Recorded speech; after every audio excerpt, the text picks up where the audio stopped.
हरि ओम हरि ओम।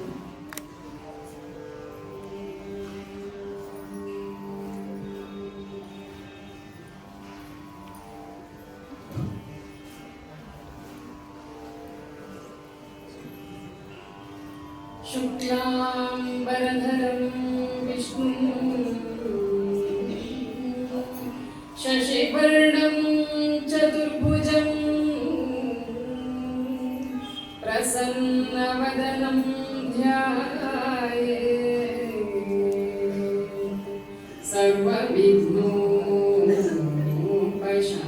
सर्वविघ्नोपशान्तये। नारायणं नमस्कृत्य नरं चैव नरोत्तमं देवीं सरस्वतीं व्यासं ततो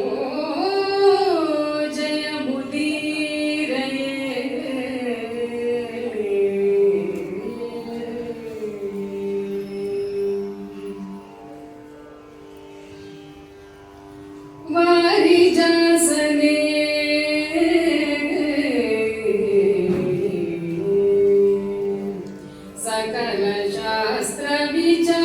सकलशास्त्रविचारदुद्भवे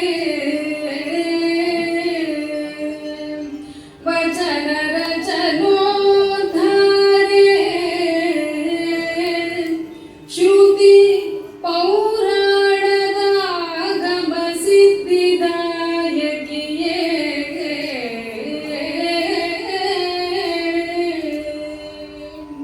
शौरि सुरपति सकल मुनिजन सूरिಗಳಿಗೆ ಅನುಪಮದ ಯುಗುತಿಯೇ ಶಾರದೆಯೇ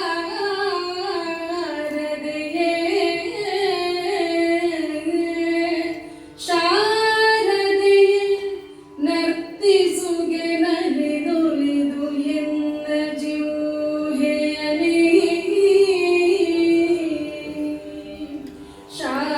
ಶಾರದೆಯೇ ವಾರಿಜಾಸನೆ ಶಾರದೆಯೇ सकल शास्त्र विचारदुद्भवे शारदೆಯೇ वचन रचनोद्धारे शारदೆಯೇ श्रुति पौराणदागमसिद्धिदायकिये शारदೆಯೇ शौरि सुरपति सकल मुनिजन सूरिಗಳಿಗೆ ಅನುಪಮದ ಯುಗುತಿಯೇ ಶಾರದೆಯೇ ಶಾರದೆಯೇ ನರ್ತಿಸುಗೆ ನಲಿದು ಒಲಿದು ಎನ್ನ ಜುಹೆಯಲಿ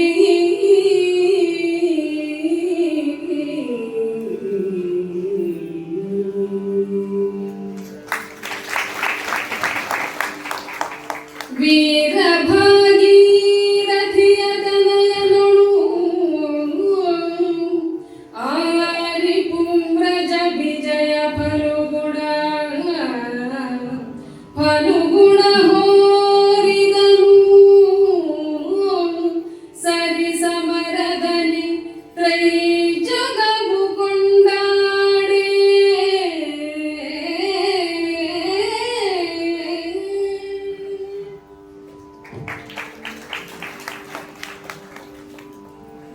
ಶ್ರೀ ಗುರುಭ್ಯೋ ನಮಃ ಹರಿ ಓಂ. ಅಜ್ಞಾನತಿಮಿರಾಂಧಸ್ಯ ಜ್ಞಾನಾಂಜನಶಲಾಕಯ ಚಕ್ಷುರುನ್ಮೀಲಿತಂ ಯೇನ ತಸ್ಮೈ ಶ್ರೀ ಗುರವೇ ನಮಃ.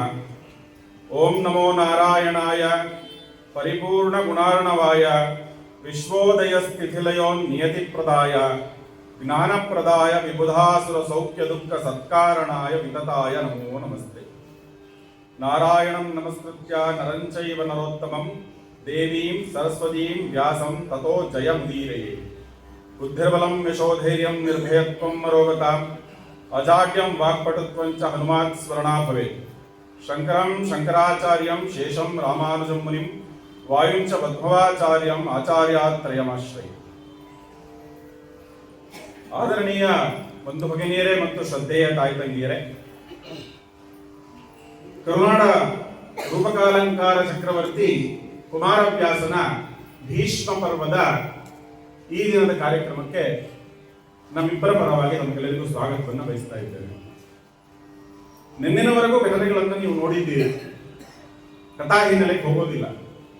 ಭೀಷ್ಮರ ಸಾವಿನ ಗುಟ್ಟನ್ನ ಅವರಿಂದಲೇ ಕೇಳಿದಂತಹ ಪಾಂಡವರು ಮರಳಿ ತಮ್ಮ ಬಿಡಾರದತ್ತ ಬಂದು ಮಲಗಿದ್ದಾರೆ. ಎಲ್ಲರಿಗೂ ನೆಮ್ಮದಿಯಾಗಿ ನಿದ್ದೆ ಬಂದಿದೆ.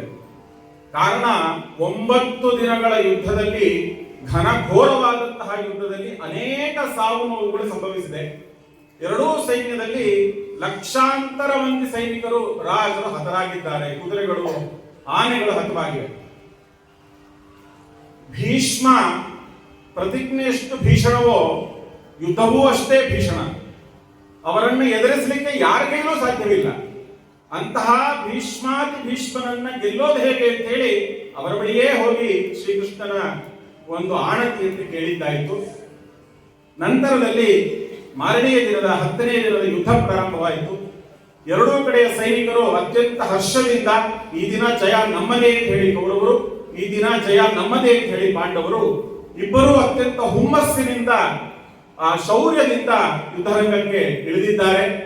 ಕೌರವರ ಪಾಳ್ಯದಲ್ಲಿ ಅಶ್ವತ್ಥಾಮ, ವೃಷಸೇನ, ಶಲ್ಯ, ಜಯದ್ರಥ, ಶಕುನಿ, ದ್ರೋಣ, ಸುಶರ್ಮ, ವಿಕರ್ಣ, ಭೂರಿಶ್ರವ, ಸುಲೋಚನ, ದುರ್ಯೋಧನ, ಭಗದತ್ತ, ಯವನೇಶ್ವರ, ಕಳಿಂಗ, ಸುಕೀರ್ತಿ, ದುರ್ಜಯ, ದುಶಾಸನ, ಆಲಂಬುಸ ಎಂಬುದಾಗಿ ಅತಿರಥ ಮಹಾರಥರು ಎಲ್ಲರೂ ತಮ್ಮ ತಮ್ಮ ರಥಗಳನ್ನು ಹಿಡಿದು 10ನೇ ದಿನದ ಯುದ್ಧಕ್ಕೆ ಬಂದಿದ್ದಾರೆ.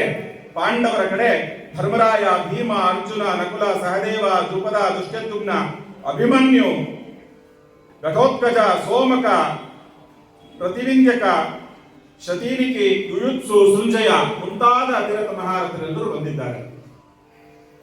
ಸಂಜಯ ಧೃತರಾಷ್ಟ್ರನಿಗೆ ತನ್ನ ದಿವ್ಯ ದೃಷ್ಟಿಯಿಂದ ಕಥೆಯನ್ನು ನೋಡಿ ಹೇಳ್ತಾ ಇದ್ದಾನೆ, ರಾಜನ್, ಹೀಗೀಗ ಆಗ್ತಾ ಇದೆ. ಯುದ್ಧಪಾಳಯದಲ್ಲಿ ಬಂದಂತಹ ಇಷ್ಟೂ ಜನ ಅತಿರಥ ಮಹಾರಥರು ಪಾಂಡವರ ಸೇನೆಯನ್ನ ನಿರ್ದಯವಾಗಿ ಕೊಂದು ಹಾಕ್ತಾ ಇದ್ದಾರೆ.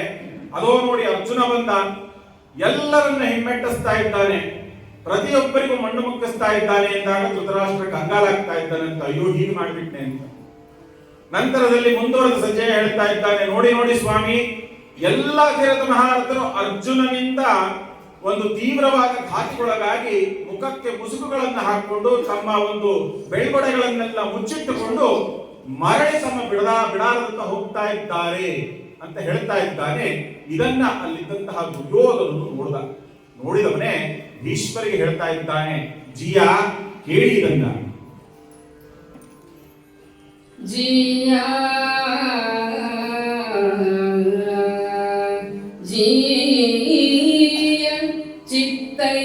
ಚಿತ್ತೈಸಿದಿರೆ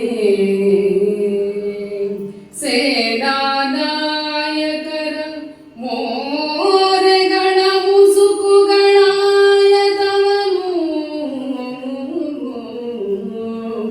ಈ ಹೊತ್ತು ಮುಂದಿನ ಬಿರುದಿನು ಪಡೆಯ ಚಿತ್ತೈಸಿದಿರೆ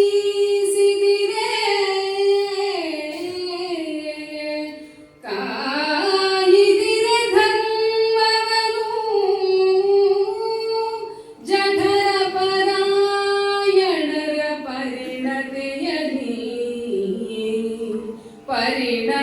ಪರಿಣತೆಯದಾದ ಪಲಾಯನದ ಹೆಪ್ಪೆಳಸ ನೋಡಿ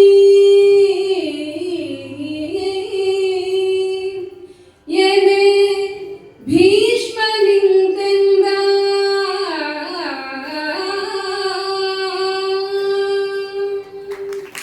ಅನೇಕ ಭೀಷ್ಮಾಚಾರ್ಯರಿಗೆ ದುರ್ಯೋಧನ ಹೇಳ್ತಾ ಇದ್ದಾನೆ, ಜಿಯ ಚಿತ್ತೈಸಿದಿರೆ, ದಂಡನಾಯಕರೇ, ಭೀಷ್ಮರೇ, ನೋಡಿದ್ರೆ ಏನಾಗ್ತಾ ಇದೆ, ಎಲ್ಲ ಸೇನಾ ನಾಯಕರು ಯಾರ್ಯಾರು ಬೆಳಗ್ಗೆ ಹೋಗಿದ್ರು ಶತ್ರುಪಾಳಯವನ್ನ ಗೆಲ್ತೀನಿ ಅಂತ ಅವರೆಲ್ಲರೂ ಮುಖದ ಮೇಲೆ ಮುಸುಕನ್ನ ಹಾಕಿಕೊಂಡು ತಮ್ಮ ರಥದ ಮೇಲಿರುವಂತಹ ಆ ಒಂದು ಧ್ವಜದ ಮೇಲೆ ಯಾರು ರಥದಲ್ಲಿ ಕುಳಿತಿದ್ದಾರೆ, ಇದು ಯಾರ ರಥ ಅಂತ ಗುರುತಾಗುತ್ತೆ ಧ್ವಜವನ್ನು ನೋಡಿದ್ರೆ. ಈ ಹನುಮಂತನಿರುವಂಥದ್ದು ಅರ್ಜುನನ ರಥ, ನಾಗ ಇರುವಂಥದ್ದು ದುರ್ಯೋಧನನ ರಥ, ಈ ರೀತಿಯಾಗಿ ಗರುಡ ಇರುವಂಥದ್ದು ಕೃಷ್ಣನ ರಥ. ಹೀಗೆ ಧ್ವಜದ ಪತಾಕೆಗಳನ್ನೆಲ್ಲ ಕೆಳಗಿಳಿಸಿಬಿಟ್ಟಿದ್ದಾರಂತೆ ಮರಳಿ ಬರುವಾಗ. ಯಾಕೆ ಅಂದ್ರೆ ಹೋಗ್ತಿರೋರು ತಪ್ಪಿಸ್ಕೊಂಡು ಯಾರು ಅಂತ ಯಾರಿಗೂ ಗೊತ್ತಾಗಬಾರ್ದು. ಹಾಗೆ ಮಣ್ಣು ತಿಂದ್ರು ಮರೆಯಲ್ಲಿ ತಿನ್ನು ಅಂತ ನಮ್ಮಲ್ಲಿ ಹೇಳ್ತಾರೆ. ಹಾಗೆ ಇವರೆಲ್ಲ ಮರಳಿ ಓಡ ಬರಬೇಕಾದ್ರೆ ಧ್ವಜವನ್ನ ಕಾಣಿಸ್ಲಿಕ್ಕೆ ಬಿಡ್ತಾ ಇಲ್ಲ.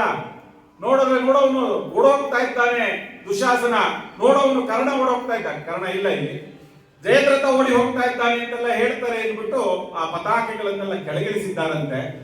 ಇವರು ಸುತ್ತ ಬಂದಿ ಮಾರ್ಗದಲ್ಲಿರ್ತಾರೆ. ಇವ್ರು ಹೋಗ್ತಾ ಬರ್ತಾ ಎಲ್ಲ ಇವ್ರಿಗೆ ಬಹುಬರಾಕ್ ಅಂತ ಹೇಳ್ಬೇಕು. ಅವರನ್ನೆಲ್ಲ ಬಾಯಿ ಮುಚ್ಕೊಂಡು ನಡೀರಿ ಅಂತ ಹೇಳ್ತಾನೆ. ಕುಮಾರವ್ಯಾಸ ಹಾಗೆ ಬರೀತಾನೆ, ಬಾಯ ಮುಚ್ಚಿಸಿದರು ಅಂತ ಹಿಂದಿನ ಪದ್ಯದಲ್ಲಿ. ಎಲ್ಲರಿಗೂ ಬಾಯಿ ಮುಚ್ಚಿ ಹೇಳಬಾರದು, ಹೇಳಿದ್ರೆ ಇವ್ರು ಯಾರು ಅಂತ ಎಲ್ಲರಿಗೂ ಗೊತ್ತಾಗೋಗುತ್ತೆ. ನೋಡಿ, ಮನುಷ್ಯನ ಒಂದು ಮನೋಧರ್ಮ ಏನು ಅಂದ್ರೆ, ಜನ ನನ್ನನ್ನು ಹೊಗಳಬೇಕು ಅಂದ್ರೆ ನಾನು ಎಲ್ಲವನ್ನು ಕಾಣೋ ಹಾಗೆ ಮಾಡ್ತೀನಿ. ಯಾವ್ದಾದ್ರೂ ವಿಷಯಕ್ಕೆ ಜನ ನನಗೆ ತೆಗಳುತ್ತಾರೆ, ಹೀಯಾಳಿಸ್ತಾರೆ ಅಂದ್ರೆ ಮುಖ ಮುಚ್ಕೊಂಡಿದ್ದೀನಿ. ಹಾಗೆ ಇಲ್ಲಿದ್ದಂತಹ ಅತಿರಥ ಮಹಾರಥರೆಲ್ಲರೂ ಮುಖ ಮುಚ್ಚಿಕೊಂಡು ಬರ್ತಾ ಇದ್ದಾರಂತೆ. ಇದನ್ನ ದುರ್ಯೋಧನ ತೋರಿಸ್ತಾ ಇದ್ದಾನೆ. ನೋಡಿದಿರೆ ಜಿಯ ಸೇನಾ ನಾಯಕರ ಮೋರೆಗಳ ಮುಸುಕುಗಳನ್ನು ಅವರೆಲ್ಲ ಮುಸುಕಾಕೊಂಡಿದ್ದಾರೆ. ಇವರಿಗೆ ಹಿಂದೆ ಒಂದು ಬಿರುದಿತ್ತು, ಶೂರಾದಿಶೂರ, ಶೂರಾಗ್ರಣಿ, ವೀರಾಗ್ರಣಿ, ಅತಿರಥ, ಮಹಾರಥ ಅಂತೆಲ್ಲ ಬಿರುದುಗಳನ್ನು ಹೇಳ್ಕೊಂಡು ಯುದ್ಧ ಭೂಮಿಗೆ ಹೋಗೋರು. ಆ ಬಿರುದುಗಳೆಲ್ಲ ಮರೆತು ಬಿಟ್ಟಿದ್ದಾರೆ ಅನ್ಸುತ್ತೆ. ಕಾಯಿದರೆ ಧರ್ಮವನ್ನು, ಕ್ಷತ್ರಿಯ ಧರ್ಮ ಅಂದ್ರೆ ಯುದ್ಧದಲ್ಲಿ ಗೆಲ್ಲಬೇಕು, ಅಸುನೀಗಬೇಕು. ಆ ಧರ್ಮವನ್ನೇ ಕಾಯ್ತಾ ಇಲ್ಲ ಇವರು. ಧರ್ಮ ಲಂಪಟರಾಗಿ ಹೊಟ್ಟೆ ಬಾಕರಂತೆ, ಜಠರ ಪರಾಯಣರಂತೆ, ತಿಂಡಿ ಪೋತರಂತೆ ಅಲ್ಲಿಂದ ಬಂದು ಮಧ್ಯಾಹ್ನದ ಊಟದ ಕಡೆಗೆ ಹೋಗ್ತಾ ಇದ್ದಾರೆ. ನೋಡಿ, ಇಂಥವ್ರನ್ನ ಇಟ್ಕೊಂಡು ನಾನು ಏನ್ ಮಾಡ್ಲಿ ಅಂತ ಹೇಳಿ ಕುಹಕವನ್ನ ದಂಡನಾಯಕರಿಗೆ ಆಡ್ತಾ ಇದ್ದಾನೆ. ಇದು ವಿಷಯ ಒಪ್ಸೋದಲ್ಲ ದುರ್ಯೋಧನ.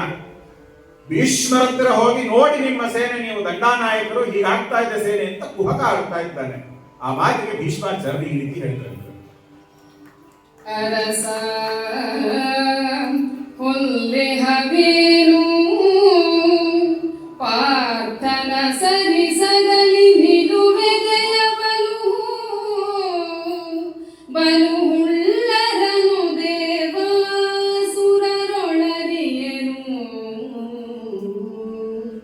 ಮನುಜರೇ ನಹರು ತಿರುಗಬೇಕು ಅವಗಡಿಸಿದರೆ ಸಂಗರವ ಹೋಗುವುದು ಸರಿದರೆ ಇದಿರುವನರಿದು ಕಾದುವುದು ಇದರಲ್ಲಿ ಯಾವುದು ಕೊರತೆ ಹೇಳು ಅರಸ ಹೊಲ್ಲೆಹವೇ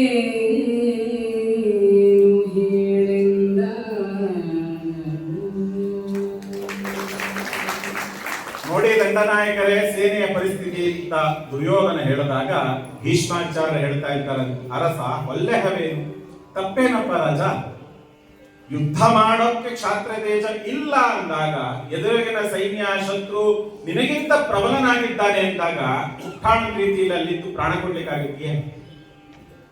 ಅರ್ಜುನ ಏನು ಸಾಮಾನ್ಯನಲ್ಲ, ದೇವಾಸುರರೊಳಗೆ ಅವನನ್ನ ಗೆಲ್ಲಲಿಕ್ಕೆ ಯಾರೂ ಶಕ್ತರಿಲ್ಲ, ಎಲ್ಲರೂ ಅಶಕ್ತರೇ. ಅಂತಹದ್ರಲ್ಲಿ ನೀನ್ ಹೇಳ್ತಾ ಇರುವಂತ ಈ ಸೇನಾತಿ ದಳ ಎಲ್ಲ ಹುಲು ಮಾನವರು, ಇವ್ರು ಗೆಲ್ಲಿಕ್ಕಾಗಿದೆಯೇ? ಯುದ್ಧ ಮಾಡ್ತಾ ಇರೋದು ಕೇವಲ ಒಂದು ತೋರ್ಪಡಿಕೆಗಾಗಿ ಅಷ್ಟೇ. ಅರ್ಜುನನಿಗೆ ಗೆಲ್ಲಿಕ್ಕೆ ಆಗೋದಿಲ್ಲ, ಯಾರ ಕೈಲೂ ಗೆಲ್ಲಿಕ್ಕೆ ಆಗೋದಿಲ್ಲ. ಅಂತದ್ರಲ್ಲಿ ಶತ್ರು ಸೇನೆ ಈ ರೀತಿ ವಿಶೇಷವಾಗಿದ್ದಾಗ ಹಿಮ್ಮೆಟ್ಟಿಸಿ ಬರಬೇಕು. ಇಲ್ವಾ, ಅವರು ಹೇಗಿದ್ದಾರೆ ಸರಿಯಾದ ಸಮಯವನ್ನು ನೋಡಿ ಅವರೊಂದಿಗೆ ಯುದ್ಧ ಮಾಡಬೇಕು. ಅವ್ರು ಬಂದಿದ್ರಲ್ಲಿ ಏನೂ ತಪ್ಪಿಲ್ಲಪ್ಪ, ಗಾಯಗೊಂಡಿದ್ದಾರೆ, ಬಂದಿದ್ದಾರೆ, ಇದು ಉಚಿತವಾದಂತಹ ಕೆಲಸವಾಗಿದೆ ಅಂತ ಹೇಳಿ ಮರಳಿ ಭೀಷ್ಮಾಚಾರ್ಯ ಅಂದಾಗ ದುರ್ಯೋಧನಿಗೆ ಕೋಪ ಬಂದು ಇನ್ನಷ್ಟು ಕಟಕಿಯಾಗಿ ಮಾತಾಡ್ತಾ ಇದ್ದಾರೆ.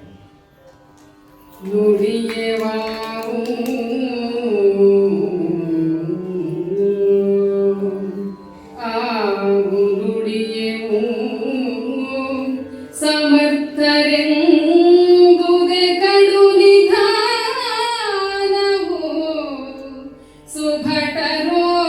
ಸುಭಟರೋಟವೇ ಕಡೆಗೆ ಪರಮಃ ಧರ್ಮ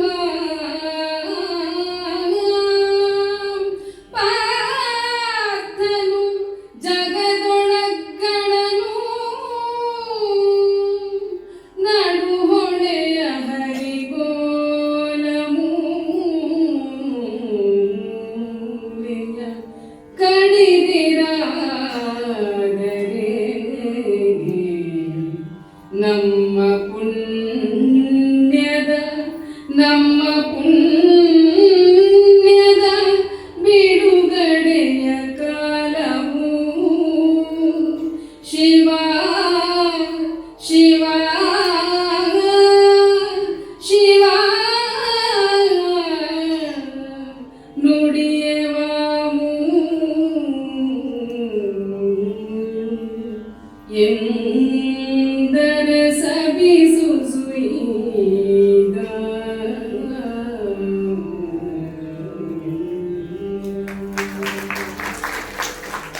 ಭೀಷ್ಮಾಚಾರ್ಯ ಹೇಳಿದಂತ ಮಾತಿಗೆ ದುರ್ಯೋಧನ ವ್ಯಂಗ್ಯವಾಗಿ ಆಡ್ತಾ ಇದ್ದಾನೆ.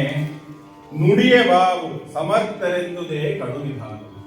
ಆಯ್ತಪ್ಪ, ನೀವು ಸೇನಾಧಿಪತಿಗಳು, ಹಿರಿಯರು, ಸಮರ್ಥರು, ಶಕ್ತರು, ನೀವು ಹೇಳಿದ್ದೆ ಸರಿ, ನಾವೇನು ಹೇಳೋದಿಲ್ಲ ಬಿಡಿ. ಆಯ್ತು, ಸುಬಟರೋಟವೇ ಪರಮಃ ಧರ್ಮ. ಯುದ್ಧದಿಂದ ಓಡುವರೋ ಏನು ಸೈನಿಕರಿದ್ದಾರೆ ಅವರು ಓಡೋದೇ ಧರ್ಮ, ಶತ್ರು ಧರ್ಮ, ಛಾತ್ರ ಧರ್ಮ ಅಂತ ತಿಳ್ಕೊತೀನಿ. ಯುದ್ಧದಲ್ಲಿ ಗೆಲ್ಲೋದು ಸಾಯೋದು ಅಲ್ಲ, ಓಡ್ಬರೋದೇ ಧರ್ಮ ಅನ್ಕೋತೀನಿ. ಇನ್ನು ನಮಗ ಬಂದು ನೀವು ಪಾರ್ಥ ಅಗ್ಗಳರು ಅಂತ ಹೇಳ್ತಾ ಇದ್ದೀರಾ, ಶ್ರೇಷ್ಠರು ಅಂತ ಇದ್ದೀರಾ. ಆಯ್ತು ಬಿಡಿ, ಅವರು ಬಹಳ ಶ್ರೇಷ್ಠರು. ನಿಮ್ಮನ್ನು ನಂಬಿಕೊಂಡು ಬಂದು ನಾವು ನಡು ನೀರಿನಲ್ಲಿ ಈ ರೀತಿಯಾಗಿ ಒಂದು ದೋಣಿಯಲ್ಲಿ, ನಡು ನೀರಿನಲ್ಲಿ ದೋಣಿಯ ತಳವನ್ನ ನಮ್ಮನ್ನು ನಿಲ್ಲಿಸ್ಬಿಟ್ಟು ಕೊಯ್ದಾಗಾಯ್ತಲ್ಲ ನೀವು. ಈ ರೀತಿಯಲ್ಲಿ ನಮ್ಮ ನೀರಿನ ಮಧ್ಯದಲ್ಲಿ ಮುಳುಗಿಸ್ತಾ ಇದ್ದೀರಲ್ಲ, ಇಲ್ಲಿಗೆ ನಮ್ಮ ಪುಣ್ಯದ ಒಂದು ನಿಧಿ ಏನಿತ್ತು ಅದು ನೀರಿನಲ್ಲಿ ಮುಳುಗು ಹೋಗಾಗ್ತಾರೆ. ನಮ್ಮನ್ನು ಇಲ್ಲಿಗೆ ನೀವು ಕೊನೆ ಮಾಡ್ತಾ ಇದ್ದೀರಿ, ಅಂತಹ ಮಾತುಗಳನ್ನ ಆಡ್ತಾ ಇದ್ದೀರಿ ನೀವು ಅಂತ ಹೇಳಿ ಮೂದುತ್ತಾ ಇದ್ದಾನಂತೆ ಭೀಷ್ಮಾಚಾರ್ಯ. ಕದಿಯ ಮಾಡಿದೆ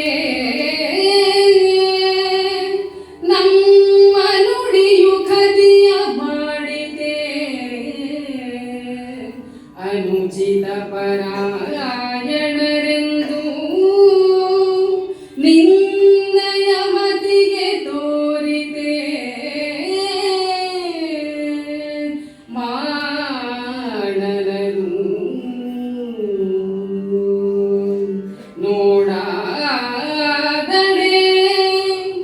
ಆಹವನೋಡು ಕ್ಷಿತಿಯ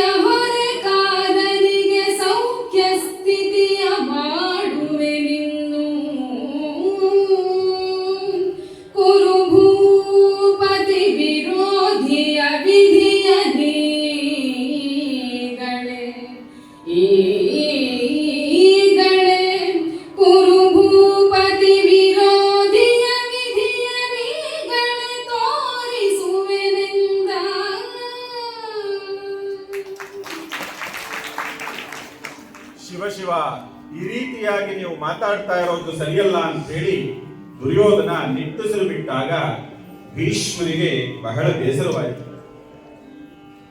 ಚಿಕ್ಕ ಹುಡುಗರು ಈ ರೀತಿ ಮಾತಾಡ್ತಾ ಇದ್ದಾರಲ್ಲಪ್ಪ, ಆಯ್ತು ಇರಲಿ, ಅವನು ರಾಜ ಅಂತ ಹೇಳಿ ಅವನು ಹೇಳ್ತಾ ಇದ್ದಾನೆ ಮರಳಿ, ಕಥೆಯ ಮಾಡಿದೆ ನಮ್ಮ ನುಡಿಯು, ನನ್ನ ಮಾತಿಗೆ ಸಿಟ್ಟು ಬರಸ್ತೆ, ಬೇಸರ ಮಾಡುತ್ತೆ, ನನ್ನನ್ನ ಅನುಚಿತ ಪರಾಯಣ ಅಂದ್ರೆ ಬೇಕಾಗಿಲ್ಲದನ್ನ ಮಾತಾಡೋನು ಅನ್ನೋ ರೀತಿಯಲ್ಲಿ ಯೋಚನೆ ಮಾಡ್ತಿದ್ದೀಯಾ?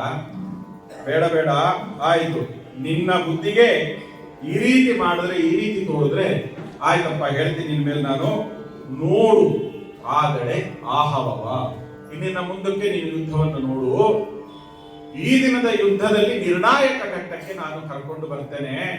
ಎಲೈ ರಾಜನ್, ಅದ್ಯತೆ ಪುರುಷ ವ್ಯಾಘ್ರ ಪ್ರತಿಮೋಕ್ಷೇ ಋಣಂ ಮಹತ್ ಭರ್ತೃಪಿಂಡಂ ಕೃತಂ ರಾಜನ್ ನಿಹಿತ ಕೃತನಾಮುಖೇ ಹೇಳಿ ಭೀಷ್ಮಾಚಾರ್ಯರು ದುರ್ಯೋಧನ ಹೇಳ್ತಾ ಇದ್ದಾರೆ. ಎಲೈ ಪುರುಷ ವ್ಯಾಘ್ರನಾದ ದುರ್ಯೋಧನನೇ, ಹುಟ್ಟಿನಿಂದ 100 ವರ್ಷಗಳ ಕಾಲ ನಿಮ್ಮ ಅರಮನೆಯ ಅನ್ನ ತಿಂದ ಋಣ ನನ್ನ ಮೇಲಿದೆ. ನಿನ್ನ ಋಣ, ನಿನ್ನ ತಂದೆಯ ಋಣ, ಅವನ ತಂದೆಯ ಋಣ, ಎಲ್ಲರ ಋಣ ನನ್ನ ಮೇಲಿದೆ.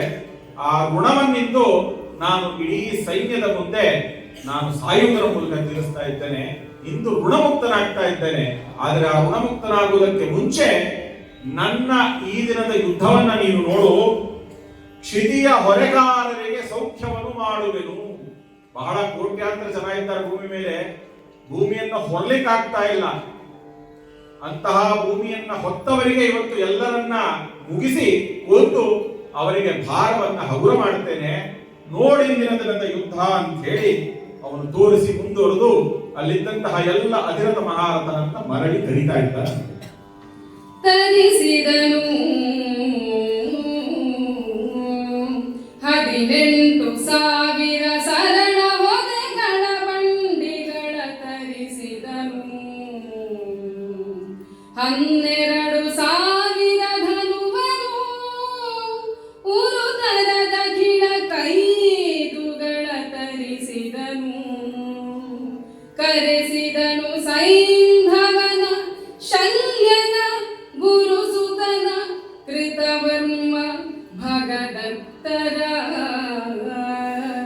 ಶಕುನಿ ದುಶ್ಶಾಸನ ದ್ರೋಣಾದಿ ನಾಯಕರ ಕರೆಸಿ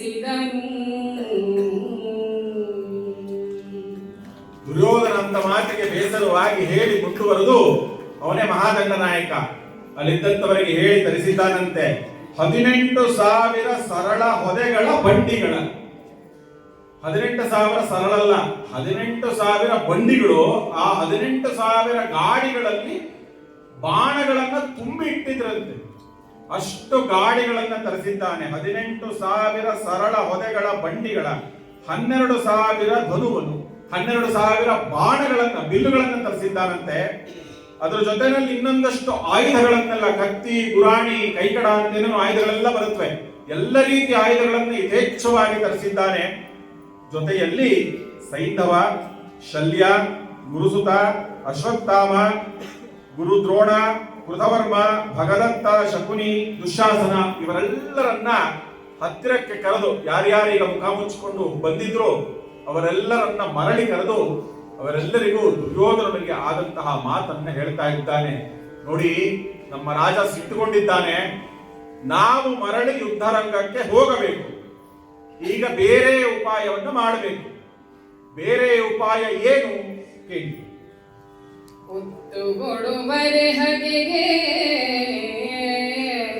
ಹಜ್ಜೆಯ ನಿತ್ತು ತೆಗೆವರೆ ಪಾತ ಪರಬಲ ಮೃತ್ಯುವೇ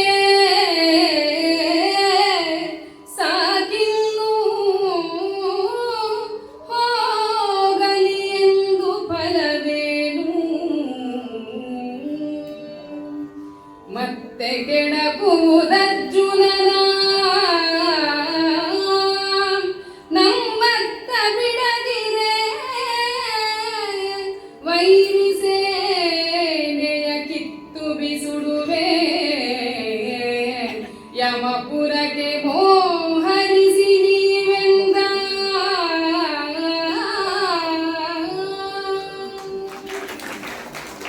ಏನು ಮಾಡಬೇಕೀಗ? ನೀವೆಲ್ಲರೂ ಮತ್ತೆ ಹೊಸ ಹುರುಪಿನಿಂದ ಆಕ್ರಮಣವನ್ನ ಮಾಡಬೇಕು. ಹೆದರು ಓಡಿ ಬಂದ್ರಲ್ಲ ಅಂತದ್ದು ಅನುಚಿತವನ್ನ ಮತ್ತೆ ಮಾಡಬೇಡಿ. ಪಾರ್ಥನೇನು ಪರಬಲ ಮಿತ್ತುವೆ, ಶತ್ರು ಸೇನೆಗೆ ಮೃತ್ಯುವಾದವನೇ ಪಾರ್ಥ, ಅವನಿಗೂ ಸಾವಿದೆ, ಹೆದರಬೇಡಿ. ನೀವೆಲ್ಲ ಮುನ್ನುಗ್ಗಿ ಸಾಕಿನ್ನು. ಇಷ್ಟು ಹೊತ್ತು ಏನು ನೀವು ಯುದ್ಧ ಮಾಡಿದ್ರಿ, ಆ ಉಪಾಯವೇ ಸಾಕು. ಹೊಸದಾಗಿ ಮಾಡೋಣ. ನೀವೆಲ್ಲರೂ ಹೋಗಿ ಅರ್ಜುನನನ್ನ ಕೆಣಕಿ ಅವನನ್ನ ಒತ್ತಟ್ಟಿನಲ್ಲಿ ಒಂದು ಮೂಲೆಯಲ್ಲಿ ತಡೆದಿಡಿ. ನಾನು ಪ್ರತಿಜ್ಞೆ ಮಾಡಿದಂತೆ ಪಾಂಡವರ ಅಷ್ಟೂ ಸೈನ್ಯವನ್ನ ಇವತ್ತು ಹೊಸಕಿ ಹಾಕಿ ಬಿಡುತ್ತೇನೆ ಅಂತ ಹೇಳಿ ಭೀಷ್ಮಾಚಾರ್ಯ ಅತ್ಯಂತ ರೋಷದಲ್ಲಿ ಉರುಪಿನಿಂದ ತನ್ನ ಇಡೀ ಸೇನಾ ಬಲಕ್ಕೆ ಒಂದು ರೀತಿಯಲ್ಲಿ ಪ್ರಚೋದನೆಯನ್ನ ಮಾಡ್ತಾ ಇದ್ದಾನೆ. ಅವರನ್ನ ಕೇಳಿಸಿಕೊಂಡಂತಹ ಇಡೀ ಕೌರವ ಪಾಳೆಯ ಹೊಸ ಹುರುಪಿನಿಂದ ಮತ್ತೆ ಯುದ್ಧರಂಗಕ್ಕೆ ಕಾಲಿಟ್ಟಿದೆ. ವಿಗಡರನಿವರು ನೆರೆದು ಪಾರ್ಥನ ತೆಗೆದ ರತ್ತನು ಭೀಷ್ಮನಿತ್ತನು ಹೊಗೆದನಂತ್ಯದ ರುದ್ರನಕ್ಕದ ಕಣ್ಣ ಶಿಖಿಯಂತೆ ಹೊಗೆದನು ಬಿಗಿದ ಹೊದೆಗಳ ಹರಿದು ಬಿಲ್ಲಿಂದು ಗುಳಿಸಿದ ನಂಬುಗಳನ್ನು ಅಳವಿಗೆ ತೆಗೆದು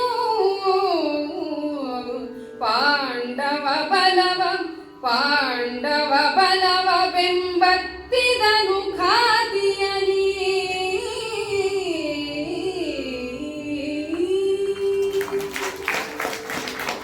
ಹಾಗೆ ಕೇಳಿದಂತಹವರೆಲ್ಲ ಅತ್ತ ಸರಿದು ಪಾರ್ಥನನ್ನ ಮುತ್ತಿದರು.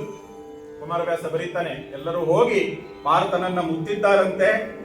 ಭೀಷ್ಮ ಇತ್ತ ಹೊಗೆದನು ಅಂತ್ಯದ ರುದ್ರನಕ್ಕದ ಕಣ್ಣಶಿಖಿಯಂತೆ. ಪ್ರಳಯಕಾಲದ ರುದ್ರನ ಪುರಣೇ ಕಣ್ಣಿನಿಂದ ಸುಡುವಂತಹ ಅಗ್ನಿಜ್ವಾಲೆಯಂತೆ ಹೊಗೆಯಾಡ್ತಾ ಇದ್ದಾನಂತೆ ಭೀಷ್ಮ. ಹೇಗಿದ್ದಾನೆ? ಹೊದೆಗಳನ್ನ ಬಿಗಿದ ಹೊದೆಗಳನ್ನ ಹೊರಿಸಿದಂತಹ ಸರಳುಗಳನ್ನೆಲ್ಲ ಬಿಚ್ಚಿದ್ದಾನೆ. ಬಿಲ್ಲಿಗೆ ಏರಿಸಿ ಶಕ್ತಿ ಮೀರಿ ಪಾಂಡವರ ಸೇನೆಯ ಕಡೆಗೆ ಒಂದರ ಹಿಂದೆ ಒಂದರಂತೆ ಆಕ್ರಮಣವನ್ನ ಮಾಡ್ತಾ ಇದ್ದಾನಂತೆ.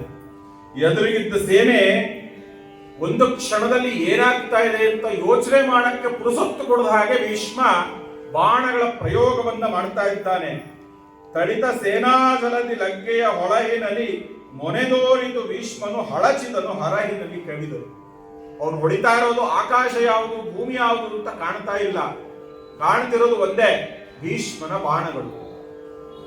ಎಲ್ಲಿ ನೋಡಿದ್ರು ಬರೀ ಭೀಷ್ಮನ ಬಾಣಗಳೇ ಕಾಣ್ತಾ ಇದೆ, ಸೈನಿಕರು ಕಾಣ್ತಾ ಇಲ್ಲ. ಕುಮಾರವ್ಯಾಸ ತುಂಬಾ ಚೆನ್ನಾಗಿ ಬರೀತಾನೆ ಒಂದಷ್ಟು ಸಾಲನ್ನ. ಭೀಷ್ಮ ಹೇಳ್ತಾ ಇದ್ದಾರಂತೆ, ಪಾಂಡವ ಸೇನೆಗೆ ಸೊಕ್ಕು ಬಂದು ಬಿಟ್ಟಿದೆ, ಮಾರಿಯನ್ನ ಬರಹೇಳು, ಮಾಂಸಾಹಾರವನ್ನ ನರಮಾಂಸ ಭಕ್ಷಣೆ ಮಾಡುವಂತಹ ಶಾಕಿನಿ ಡಾಕಿನಿಯರಿಗೆ ಬರಹೇಳ್ರಿ. ಅಷ್ಟೊಂದು ಜನ ಈಗ ಸಾಯ್ತಾ ಇದ್ದಾರೆ, ಅವರೆಲ್ಲರನ್ನ ತಿನ್ಲಿಕ್ಕೆ ಅವ್ರಿಗೆ ಆಹಾರವಾಗ್ತದೆ, ಎಲ್ರಿಗೂ ಬರಹೇಳಿ ಔತಣವನ್ನ ಏರ್ಪಡಿಸೋಣ ಇವತ್ತು ಅಂತ ಹೇಳಿ ಅತ್ಯಂತ ವಿಶೇಷವಾಗಿ ಭೀಷ್ಮ ಗರ್ಜನೆಯನ್ನ ಮಾಡ್ತಾ ಇದ್ದಾನಂತೆ. ಅಲ್ಲಿದ್ದಂತೆ ಸೂಸಿದರು ಸರಳುಗಳ ನಗಲಕ್ಕೆ ಹಾರಿ ಹಬ್ಬಿದ ಅಶ್ವನಿಕರವು ಕೀಸಿದವು. ಅವನು ಬಿಡ್ತಾ ಇರುವಂತಹ ಬಾಣಗಳ ಮಳೆಗೆ ಎದುರಿಗಿದ್ದಂತಹ ಆನೆಗಳೆಲ್ಲ ತಲೆ ಕೆಳಗಾಗ್ತಾ ಇದೆಯಂತೆ. ಆನೆಗಳ ಎಲುಬಿಗೆ ಹೋಗಿ ನಾಟುವಷ್ಟು ರೀತಿಯಲ್ಲಿ ಅವನು ಬಾಣವನ್ನು ಪ್ರಯೋಗ ಮಾಡ್ತಾ ಇದ್ದಾನೆ. ಕುದುರೆಗಳೆಲ್ಲವೂ ಕಾಲು ಮುರಿದುಕೊಂಡು ಬೀಳ್ತಾ ಇದೆಯಂತೆ, ರಥಗಳೆಲ್ಲವೂ ನುಚ್ಚು ನೂರಾಗ್ತಾ ಇದೆಯಂತೆ, ಧ್ವಜ ಪತಾಕೆಗಳು ರಥಗಳ ಮೇಲೆ ಏನಿತ್ತಲ್ಲ ಅದೆಲ್ಲ ಮುರಿದು ಬೀಳ್ತಾ ಇದೆಯಂತೆ. ಈ ರೀತಿಯಾಗಿ ಆ ಸೇನೆಯ ತಾಯ್ಮಳಲನ್ನ ಬಾಣಗಳು ಮುಟ್ಟಿದವು ಅಂತ ಕುಮಾರವ್ಯಾಸ ಹೇಳ್ತಾನೆ. ಅಷ್ಟು ಸಂಪತ್ಭರಿತವಾದಂತಹ ಸೇನೆ, ನಿಲ್ಲಲಿಕ್ಕೆ ಜಾಗ ಇಲ್ಲ. ಅಂತಹದ್ರಲ್ಲಿ ಬಾಣಗಳು ಎಲ್ಲರನ್ನೂ ತಲುಪಿ ಜಾಗ ಮಾಡಿಕೊಂಡು ನೆಲವನ್ನು ಹುಡುಕುವುದು, ಅಂದ್ರೆ ಸಮುದ್ರದ ಆಳದಲ್ಲಿರುವ ತಾಯಿ ಮರಳನ್ನ ಮುಟ್ಟುವ ರೀತಿಯಲ್ಲಿ ಬಾಣಗಳು ಜನರ ಮಧ್ಯೆ ಹೋಗಿ ನೆಲ ಹುಡ್ತಾ ಇತ್ತು ಅಂತ. ಅಷ್ಟು ಬಾಣಗಳನ್ನ ಭೀಷ್ಮ ಬಿಟ್ಟ. ಅಡಸಿ ತುಂಬಿತು ಗಗನ ತಲೆಗಳ ಗಡಣದಲ್ಲಿ ದೆಸೆಯಿಲ್ಲ. ಆಕಾಶ ಯಾವುದು ಭೂಮಿ ಯಾವುದು ಯಾವುದು ಗೊತ್ತಾಗ್ತಾ ಇಲ್ಲ. ಆಕಾಶದ ತುಂಬೆಲ್ಲ ಇವನ ಬಾಣಗಳೇ ಇದೆ. ಇವನು ಹೊಡೆದಂತಹ ಬಾಣಗಳ ಏಟಿಗೆ ಕುಮಾರವ್ಯಾಸ ವಿಶೇಷವಾಗಿ ವರ್ಣನೆಯನ್ನ ಮಾಡ್ತಾನೆ. ಆನೆ ಕುದುರೆಗಳೆಲ್ಲ ಯಾವ ರೀತಿಯಲ್ಲಿ ಸತ್ತು ಬಿದ್ದಿದ್ವು ಅಂತ ತುಂಬಾ ಹೊರಕೊಂಡು ಹೇಳ್ತಾನೆ. ಭೀಷ್ಮ ವಿಶೇಷ ಬಾಣ ಪ್ರಯೋಗ ಮಾಡ್ತಾ ಇದ್ದ. ಆಗ ಹೂಡಿದ ನಾಗ ಬಾಣವ ತೂಗಿ ಬರಸೆಳೆದ ಲೆಂಚ.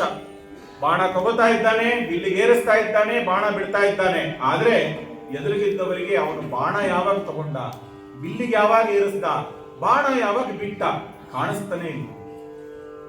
ಭೀಷ್ಮಾಚಾರ್ಯರನ್ನ ನೋಡಿದ್ರೆ ಅವರ ಮುಂದೆ ಬರೀ ಬಾಣಗಳು ಹೋಗ್ತಿರೋದಷ್ಟೇ ಕಾಣ್ತಾ ಇದೆಯೇ ಹೊರತು ಅವರ ಕೈ ಚಳಕವು ಕಾಣ್ತಾನೇ ಇಲ್ಲ. ಅತ್ಯಂತ ವೇಗವಾಗಿ ಶರಕ್ಕೆ ಆ ಬಾಣವನ್ನು ತೆಗೆದುಕೊಂಡು ಬಾಣವನ್ನ ಬಿಲ್ಲಿಗೆ ಏರಿಸಿ ಅದನ್ನು ಗುರಿಯಿಟ್ಟು ಬಿಡುವಂತಹ ಕೆಲಸವನ್ನ ಮಾಡ್ತಾ ಇದ್ದಾರೆ. ಮೂಲ ಭಾರತದಲ್ಲಿ ಹೇಳ್ತಾರೆ, ಮಂಡಲೀಕೃತಮೇವಾಸ್ಯಂ ನಿತ್ಯಂ ಧನುರದೃಶ್ಯತ ಸಂಗ್ರಾಮೇ ಯುದ್ಧಮಾನಸ್ಯ ಚಕ್ರಶಾಪಂ ನಿಬಂ ಮಹತ್ ಅಂತ ವೇದವ್ಯಾಸರು ಹೇಳ್ತಾರೆ. ಹೇಗಿತ್ತು ಅಂದ್ರೆ ಚಕ್ರಶಾಪವಂತೆ, ಅಂದ್ರೆ ಚಾಪ ಬಿಲ್ಲು ನೇರವಾಗಿ ಸರಳ ರೇಖೆ ಅಂತಿರುತ್ತೆ. ಆ ಸರಳ ರೇಖೆಯನ್ನು ನಾವು ಸುತ್ತಿ ಸುತ್ತಿ ಸುತ್ತಿ ಸುತ್ತಿದ್ರೆ ಆ ವೇಗಕ್ಕೆ ಅದು ಒಂದು ದುಂಡಗೆ ಚಕ್ರದ ರೀತಿಯಲ್ಲಿ ಕಾಣುತ್ತೆ. ಚಕ್ರಚಾಪ ಅನ್ನೋದು ಇಂದ್ರನಿಗೆ ಕರೆಯುವಂತ ಮಾತು. ಆ ರೀತಿಯಲ್ಲಿ ದೇವೇಂದ್ರನಂತೆ ಚಕ್ರಚಾಪವಾಗಿ 360 ಬಿಂದುಗಳಲ್ಲೂ ಭೀಷ್ಮಾಚಾರ್ಯರು ಏಕಕಾಲಕ್ಕೆ ಬಾಣವನ್ನು ಪ್ರಯೋಗ ಮಾಡ್ತಾ ಇದ್ರು. ಅವರು ಯಾವ ದಿಕ್ಕಿಗೆ ಬಾಣ ಬಿಡ್ತಾ ಇದ್ದಾರೆ ಅನ್ನೋದೇ ಯಾರಿಗೂ ಗೊತ್ತಾಗ್ತಾ ಇರಲಿಲ್ಲ. ಯಾರ ಮೇಲೆ ಬಾಣ ಎಲ್ಲಿ ಬರ್ತಾ ಇದೆ ಅನ್ನೋದೇ ಗೊತ್ತಾಗ್ತಾ ಇರಲಿಲ್ಲ. ಆ ರೀತಿಯಲ್ಲಿ ರಣಭಯಂಕರನಾದಂತಹ ಭೀಷ್ಮ ಅತ್ಯಂತ ಕ್ರೋಧಿತನಾಗಿ ಯುದ್ಧ ಮಾಡ್ತಾ ಇದ್ದಾರಂತೆ ಈ ದಿನ. ಹೀಗೆ ಇದ್ದಾಗ ಆಳು ಕುದುರೆಯ ಬಿಯ್ಯ ಮಾಡಿ ನೃಪಾಲ ಮಾಡುವುದೇನು? ಭೀಷ್ಮಾಚಾರ್ಯ ಈ ಕಡೆ ತಿರುಗಿ ಪಾಂಡವರಿಗೆ ಹೇಳ್ತಾ ಇದ್ದಾರಂತೆ, ಸಾವಿರಾರು ಜನ ಸತ್ತಿದ್ದೀರಿ, ಆಳುಗಳು ಸತ್ತಿದ್ದಾರೆ, ನೃಪಾಲರೆಲ್ಲಿದ್ದಾರಪ್ಪ ಅಧಿರಥ ಮಹಾರಥರು? ಎಲ್ಲಿ ನಿಮ್ಮ ಪಾರ್ಥ, ಎಲ್ಲಿ ನಿಮ್ಮ ಭೀಮ? ಕರೆಯಿಸಿರಿ ಅವರನ್ನ. ಕುದುರೆಗಳು, ಆನೆಗಳು, ರಥಗಳು, ರಥಿಕರು, ಕಾಲಾಳುಗಳ ಸತ್ತರೆ ಅರಸ ಸತ್ತ ಹಾಗೇನೋ, ಅರಸನನ್ನ ಗೆದ್ದ ಹಾಗೇನೋ, ಬರಿಯ ಸಮಯ ವ್ಯರ್ಥ ಮಾಡ್ತಾ ಇದ್ದಾರೆ ಪಾಂಡವರು, ಮರಹೇಳು ಅಂತ ಹೇಳಿದಾಗ ಕಡಿದು ಕಡಿದು ಬಿಸುಟನು ಅಂತ ಹೇಳಿ ಕವಿ ಮುಂದುವರಿಸ್ತಾ ಇದ್ದಾನೆ. ಕಡಿದು ಬಿಸುಟನು ಪುರಗದಳವನು ಕೆಡಹಿದನು ಹೇರಾನೆಗಳ ತಡೆಗಡಿದನು ರಥವನು ಉರೆ ಕೊಚ್ಚಿದನು ಕಾಲಾಳ ಹೊಡತರಿಸಿ ಹೊದರೆತ್ತು ಮುಂದಕ್ಕೆ ನಡೆದು ಕೈ ಮಾಡಿ ಕಾಯದ ತೊಡಕನುಲ್ಲದೆ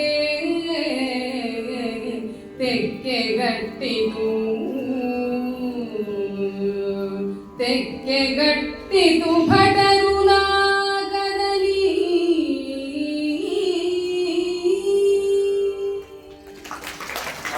ದಳವನ್ನ ಕಡಿದು ಬಿಸಾಕಿದ್ದಾನೆ, ಹಸ್ತಿದಳವನ್ನ ಅಲ್ಲಿಯೇ ತುಂಡರಿಸಿದ್ದಾನೆ, ರಥಗಳು ನುಚ್ಚು ನೂರಾಗುವಂತೆ ಬಾಣ ಪ್ರಯೋಗ ಮಾಡ್ತಾ ಇದ್ದಾನೆ, ಕಾಲಾಳುಗಳದಂತೂ ಲೆಕ್ಕವೇ ಇಲ್ಲ, ಆ ರೀತಿಯಲ್ಲಿ ಕೊಲ್ತಾ ಇದ್ದಾನೆ. ಹೀಗೆ ಅತಿ ಹೆಚ್ಚಿನ ರೋಷದಿಂದ ಹೊಡೆದಂತಹ ಆ ಭೀಷ್ಮನು ಶತ್ರು ಸೇನೆಯನ್ನ ಸ್ವರ್ಗದಲ್ಲಿ ಜನಜಂಗುಳಿಯಾಗುವಂತೆ ಮಾಡಿದ್ದಾನೆ, ಸಂಹರಿಸಿದ್ದಾನೆ ಅಂತಾನೆ ಕವಿ. ನಾಕದಲ್ಲಿ ಸುಭಟರು ತೆಕ್ಕೆಗಟ್ಟಿತು ಅಂತ. ಸ್ವರ್ಗಕ್ಕೆ ಪ್ರವೇಶ ದ್ವಾರ ಬಹುಶಃ ಒಂದೇ ಇತ್ತು ಅನ್ಸುತ್ತೆ. ಇವರೆಲ್ಲರೂ ಹೋಗಿ ಹೋಗಿ ಹೋಗಿ ಪ್ರವೇಶ ದ್ವಾರವೇ ಒಂದು ರೀತಿಯಲ್ಲಿ ಸ್ತಬ್ಧವಾಗೋಯ್ತು, ತೆಕ್ಕೆ ಕಟ್ಟಿತ್ತು, ಅಷ್ಟು ಜನಜಂಗುಳಿ ಆಗೋಯ್ತು ಅಂತ ಹೇಳಿ ಕುಮಾರವ್ಯಾಸ ಬರೀತಾನೆ. ಆ ನಿಟ್ಟಿನಲ್ಲಿ ಸೇನಾನಾಯಕನಾದಂತಹ ಆ ಭೀಷ್ಮ ಎಲ್ಲ ಶತ್ರುಪಾಳಯದ ರಾಜರನ್ನ ತೊಡೆದು ಹಾಕ್ತಾ ಇದ್ದಾನಂತೆ. ಇವನ ಮುಂದೆ ಕಾಲಾಳುಗಳು ಒಬ್ಬೊಬ್ಬರು ಹಾರಿ ಹಾರಿ ಬರ್ತಾ ಇದ್ದದ್ದನ್ನು ಕುಮಾರವ್ಯಾಸ ಹೇಳ್ತಾನೆ. ಮರಿಹುಲ್ಲೆಯು ಸಿಂಹಕ್ಕೆ ತನ್ನ ಪುರದಲ್ಲಿ ಹೊಡೆದಂತೆ, ಚಿಕ್ಕ ಜಿಂಕೆಯ ಮರಿ ಸಿಂಹಕ್ಕೆ ತನ್ನ ಪುರದಲ್ಲಿ ಪಾದದಲ್ಲಿ ಹೊಡೆದು ಸಾಯಿಸಲಿಕ್ಕೆ ಪ್ರಯತ್ನ ಪಟ್ಟಂತೆ ಸುತ್ತಮುತ್ತ ಇದ್ದಂತಹ ಕಾಲಾಳುಗಳೆಲ್ಲ ರಣಭಯಂಕರನಾದಂತಹ ಭೀಷಣನಾದಂತಹ ಭೀಷ್ಮನಿಗೆ ಆಯುಧಗಳನ್ನು ಹಿಡಿದುಕೊಂಡು ಹೊಡಿಲಿಕ್ಕೆ ಬಂದ್ರು ಅಂತ ಹೇಳಿ ಕುಮಾರವ್ಯಾಸ ವ್ಯಂಗ್ಯವಾಡ್ತಾನೆ. ಬರ್ತಾ ಇದ್ದಂತಹ ಒಬ್ಬೊಬ್ಬ ಸೈನಿಕನು ಅಲ್ಲಿ ಬಿದ್ದಂತಹ ಬೇರೆ ಸೈನಿಕನ ದೇಹವನ್ನು ತುಳಿದುಕೊಂಡು ಭೀಷ್ಮಕ್ಕೆ ಬಂದು ಮತ್ತೆ ಅವನು ಹತನಾಗ್ತಾ ಇದ್ದಾನಂತೆ. ಪಂಪ ತುಂಬಾ ಚೆನ್ನಾಗಿ ಒಂದು ಉಪಮೆಯಲ್ಲಿ ಅದನ್ನು ವರ್ಣನೆ ಮಾಡ್ತಾನೆ. ಅಂತುಂ ತಾಗಿದ ಸಿಂಧು ನಂದನನ ಕೋಪ ಶಿಖಾ ಶಾಖಾ ಕಲಾಪಂಗಳೊಳ್ ಪುಡಪುಳಲ್ಗಳಿಗೆ ಸಾಯಲೆಂದು ಪಾಯುವ ಪತಂಗಂಗಳಂತೆ ಸೋಮಕ ಶ್ರೀಮುಖ ಪ್ರಮುಖ ನಾಯಕರ ಒಂದಕ್ಷೋ ಹಿಡಿ ಸೈನ್ಯವು ಬಂದುದು. ವಿಶೇಷವಾಗಿ ಹೊಳಿತಾ ಇರುವಂತಹ ಅಗ್ನಿ ಜ್ವಾಲೆಗೆ ಹಿಂದಿನ ದಿನ ಮಳೆಗೆ ಹುಟ್ಟಿದಂತಹ ಗೆದ್ದಲು ಹುಳುಗಳಿಗೆ ರೆಕ್ಕೆ ಬಂತು. ಪತಂಗಗಳು ಪುಗನೆ ಹೋಗಿ ಅಗ್ನಿ ಜ್ವಾಲೆಯ ಕಡೆಗೆ ಆಕರ್ಷಿತರಾಗಿ ಅಲ್ಲಿಯೇ ಸುಟ್ಟು ಸಾಯುವಂತೆ. ಕೋಪಾಗ್ನಿ ಜ್ವಾಲೆಯಿಂದ ಪ್ರಜ್ವಲಿಸುತ್ತಿರುವಂತಹ ಭೀಷ್ಮನೆಡೆಗೆ ಮಿಡತೆಗಳಂತಹ ಈ ಪತಂಗಗಳಂತಹ ಸೈನಿಕರು ಹತ್ತಿರಕ್ಕೆ ಹೋಗಿ ಹೋಗಿ ಅವರೇ ಸಾಯ್ತಾ ಇದ್ದಾರೆ. ಇದಕ್ಕೆ ಏನ್ ಹೇಳಿ ಅಂತಾನೆ ಪಂಪ. ಅಷ್ಟು ಭೀಷಣವಾಗಿ ಯುದ್ಧ ಮಾಡಿದ್ರು ಭೀಷ್ಮ. ಕಡೆಗೆ ಅವರಿಗೂ ಸಾಕಾಗಿ ಹೋಯ್ತು. ಅವರು ಹೇಳ್ತಾ ಇದ್ದಾರೆ, ನಿಂತನು ಅಂಗವಿಸಿ ಮರೆ ಹುಲ್ಲೆ ಬಂದಂತೆ. ಕುಮಾರವ್ಯಾಸ ಹೇಳ್ದ, ಹುಲ್ಲೆ ಯಾವ ರೀತಿಯಲ್ಲಿ ಬಂದು ಹೊಡಿತು ಆ ರೀತಿಯಲ್ಲಿ ಬಂದು ಹೊಡಿತಾ ಇದೆ. ಸಂಜೆಯ ಧೃತರಾಷ್ಟ್ರಗೆ ಹೇಳ್ತಾ ಇದ್ದಾನೆ, ಎಲೈ ರಾಜನ್ ಕೇಳು, ಈ ರೀತಿಯಲ್ಲಿ ಪಾಂಡವ ಪಕ್ಷವನ್ನ ಭೀಷ್ಮ ತೆರೆದು ಹಾಕಿಬಿಟ್ಟ ಅಂದಾಗ ಧೃತರಾಷ್ಟ್ರನಿಗೆ ಮನಸ್ಸಿನಲ್ಲಿ ಸಂತೋಷವಾಯ್ತಂತೆ. ಆಹಾ, ಈಗಲಾದ್ರೂ ಒಳ್ಳೆಯ ವಿಚಾರ ಕಿವಿಗೆ ಬಿತ್ತಲ್ಲ, ನನ್ನ ಮಗ ಗೆಲ್ತಾ ಇದ್ದಾನಲ್ಲ, ಒಳ್ಳೇದು ಸಂಜಯ, ಒಳ್ಳೇದು, ಭೇಷ್ ಭೇಷ್ ಅಂದನಂತೆ. ಈ ರೀತಿಯಾಗಿ ಯುದ್ಧ ಮುಂದುವರೆದು ಎಲ್ಲರೂ ಹಿಮ್ಮೆಟ್ಟಿ ನಿಲ್ತಾ ಇದ್ದಾರೆ. ಪಾಂಡವ ಸೇನೆಯ ರಾಜರೆಲ್ಲರೂ ಆ ಭೀಷಣವಾದಂತಹ ಭೀಷ್ಮನ ಯುದ್ಧವನ್ನು ನೋಡಿ ಹಿಮ್ಮೆಟ್ಟಿ ನಿಲ್ತಾ ಇದ್ದಾರೆ.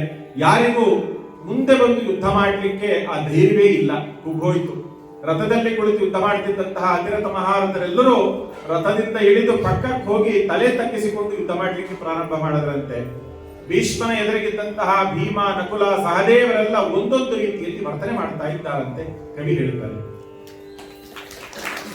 ಬಲವನಿಸಲು ನೂಕದೆ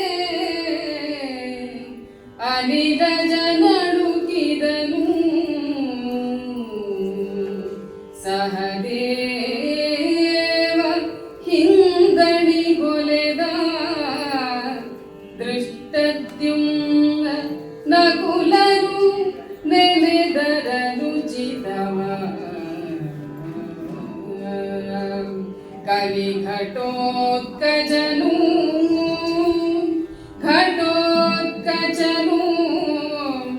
ಕಲಿ ಘಟೋತ್ಕಜನು ಅಧಮ ಧರ್ಮವ ಬಳಸಿದನು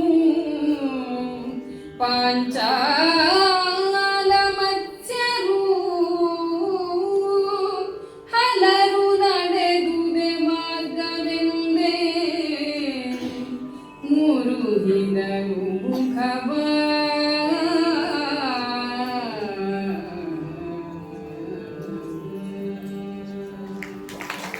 ಪಾಂಡವ ಸೇನೆ ಧೂಳಿಪಟವಾಗಿಬಿಟ್ಟಿದೆ. ಅನಿಲಂಜನಾದಂತಹ ಭೀಮ ಅಳುಕ್ತಾ ಇದ್ದಾನಂತೆ, ಭೀಷ್ಮರೆದುರಿಗೆ ನಾ ಹೇಗೆ ಹೋಗಿ ಯುದ್ಧ ಮಾಡಲಿ. ನಕುಲನಾದವನು ಯೋಚನೆಯೇ ಮಾಡ್ಲಿಕ್ಕೆ ಆಗ್ತಾ ಇಲ್ಲ, ಹಿಂದಿರುಗ್ತಾ ಇದ್ದಾನಂತೆ. ಘಟೋತ್ಕಜ ಅನ್ಯ ಮಾರ್ಗವನ್ನ, ಅಧರ್ಮ ಮಾರ್ಗವನ್ನ ಅನುಸರಿಸಿ ಅಲ್ಲಿಂದ ಕಾಣೆಯಾಗಿದ್ದಾನಂತೆ. ದ್ರುಪದನ ಪಾಂಚಾಲರೆಲ್ಲರೂ ವಿಮುಖರಾಗಿ ಮುಖವನ್ನ ಹಿಂದಿರುಗಿಸಿಕೊಂಡು ಅಲ್ಲಿಂದ ಓಡಿ ಬಂದಿದ್ದಾರಂತೆ. ಹೀಗೆ ಅತಿರಥ ಮಹಾರಥರೇ ಭೀಷ್ಮನಿಗೆ ಯುದ್ಧ ಮಾಡದೆ ಓಡಿ ಹೋಗುತ್ತಿರಬೇಕಾದ್ರೆ ಇನ್ನ ಸೈನ್ಯ ತಾನೇ ಏನು ಮಾಡಿತ್ತು? ಸೈನ್ಯವು ನಾವಿನ್ನು ಸೋಲಿಕ್ಕೆ ಬಂದು ಬಿಟ್ಟಿದ್ದೇವೆ, ನಮ್ಮ ಸೇನೆ ಸೋಲುತ್ತಾ ಇದೆ ಅಂತ ಹೇಳಿ ಅತ್ಯಂತ ಭಯಭೀತರಾಗಿ ಅಲ್ಲಿಂದ ಕಾಲು ತೆಗಿತಾ ಇದ್ದಾರೆ. ಅಗುಣವಿಡುವವರಿಲ್ಲ,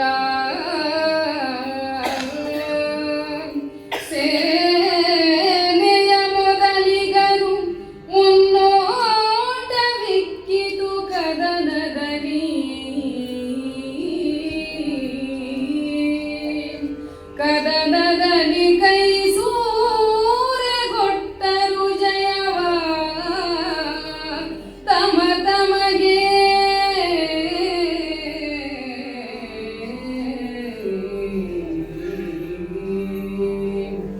ಎದೆಯಲಿ ಬಿದನು ಅಹಿತ ನೃಪನಭ್ಯುದಯವು ಎರಡೆಲೆಯಾಯ್ತು. ಸಾಹಸಿ ಸದದನೋ ಕಲಿ ಭೀಷ್ಮನು ಎಂದುದು ಮೇಲೆ ಸುರ ಕಟಕ.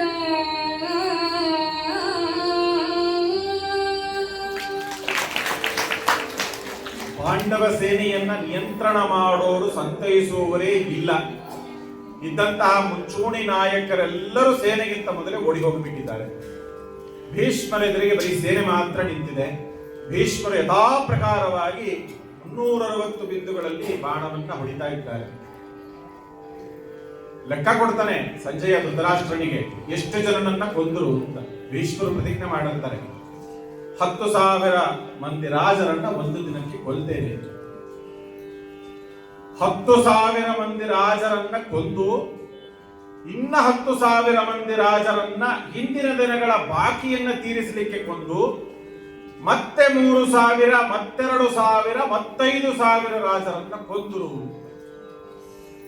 ಬಹುಶಃ ನಮಗೆ ಯೋಚನೆ ಬರ್ಬೋದು, ಏನ್ 5,000 10,000 ಜನ ಕೊಂದ್ರು ಅಂತಾರಲ್ಲ, ಅಷ್ಟು ಜನ ಇದ್ರ? ಅಥವಾ ಕುಮಾರವ್ಯಾಸ ಸುಮ್ಮನೆ ಏನೋ ನಂಬರ್ ಬರೀಲಿಕ್ಕೆ, ಅಂಕೆ ಬರೀಲಿಕ್ಕೆ ಬರೆದ್ಬಿಟ್ನ? ಇದ್ರು 18 ಅಕ್ಷೋಹಿಣಿ ಸೈನ್ಯ. ಒಟ್ಟು ಒಂದು ಅಕ್ಷೋಹಿಣಿ ಅಂದ್ರೆ ನಿಮ್ಗೆ ಹೇಳಿರ್ತಾರೆ ಮುಂಚೆ ಇದನ್ನ ಕಾರ್ಯಕ್ರಮಗಳಲ್ಲಿ, ಒಂದು ರಥ, ಒಂದು ಆನೆ, ಒಂದು ಕುದುರೆ, ಒಂದು ಕಾಲಾಳ ಇದ್ರೆ ಅದನ್ನ ಒಂದು ಪತ್ತಿ ಅಂತ ಕರೀತಾರೆ. ಇಂಥ 3 ಪತ್ತಿಗೆ ಒಂದು ಸೇನಾಮುಖ, 3 ಸೇನಾಮುಖಗಳಿಗೆ ಒಂದು ಗುಲ್ಮ, 3 ಗುಲ್ಮಕ್ಕೆ ಗಣ, 3 ಗಣಕ್ಕೆ ವಾಹಿನಿ, 3 ವಾಹಿನಿಗೆ ಪ್ರತನ, 3 ಪ್ರತನಕ್ಕೆ ಚಮು, 3 ಚಮುವಿಗೆ ಅನೀಕಿನಿ, 10 ಅನೀಕಿನಿಗೆ ಅಕ್ಷೋಹಿಣಿ. ಅಂದ್ರೆ ಒಂದು ಅಕ್ಷೋಹಿಣಿಯಲ್ಲಿ 21,870 ರಥ, 21,870 ಆನೆ, 65,610 ಕುದುರೆ, 1,09,350 ಜನ ಕಾಲಾಳುಗಳು. ಇದು ಒಂದು. ಇದರಲ್ಲಿ ರಥದಲ್ಲಿ ಇಬ್ಬರು ಇರ್ತಾರೆ, ಸಾರಥಿ ಒಬ್ಬ ಇರ್ತಾನೆ, ಓಡಿಸೋರು ಒಬ್ಬ ಇರ್ತಾನೆ. ಕಾಲಾಳುಗಳನ್ನ ಇವ್ರ ಜೊತೆಲಿರೋದನ್ನೆಲ್ಲ ಸೇರಿಸ್ಕೊಂಡ್ರೆ ಯುದ್ಧಕ್ಕೆ ಬಂದಂತ ಜನಗಳ ಸಂಖ್ಯೆಯೇ 80 ಲಕ್ಷ ಜನ ಆಗ್ತದೆ. ಯುದ್ಧ ಮಾಡೋದನ್ನ ಹೇಳ್ತಿರೋದು.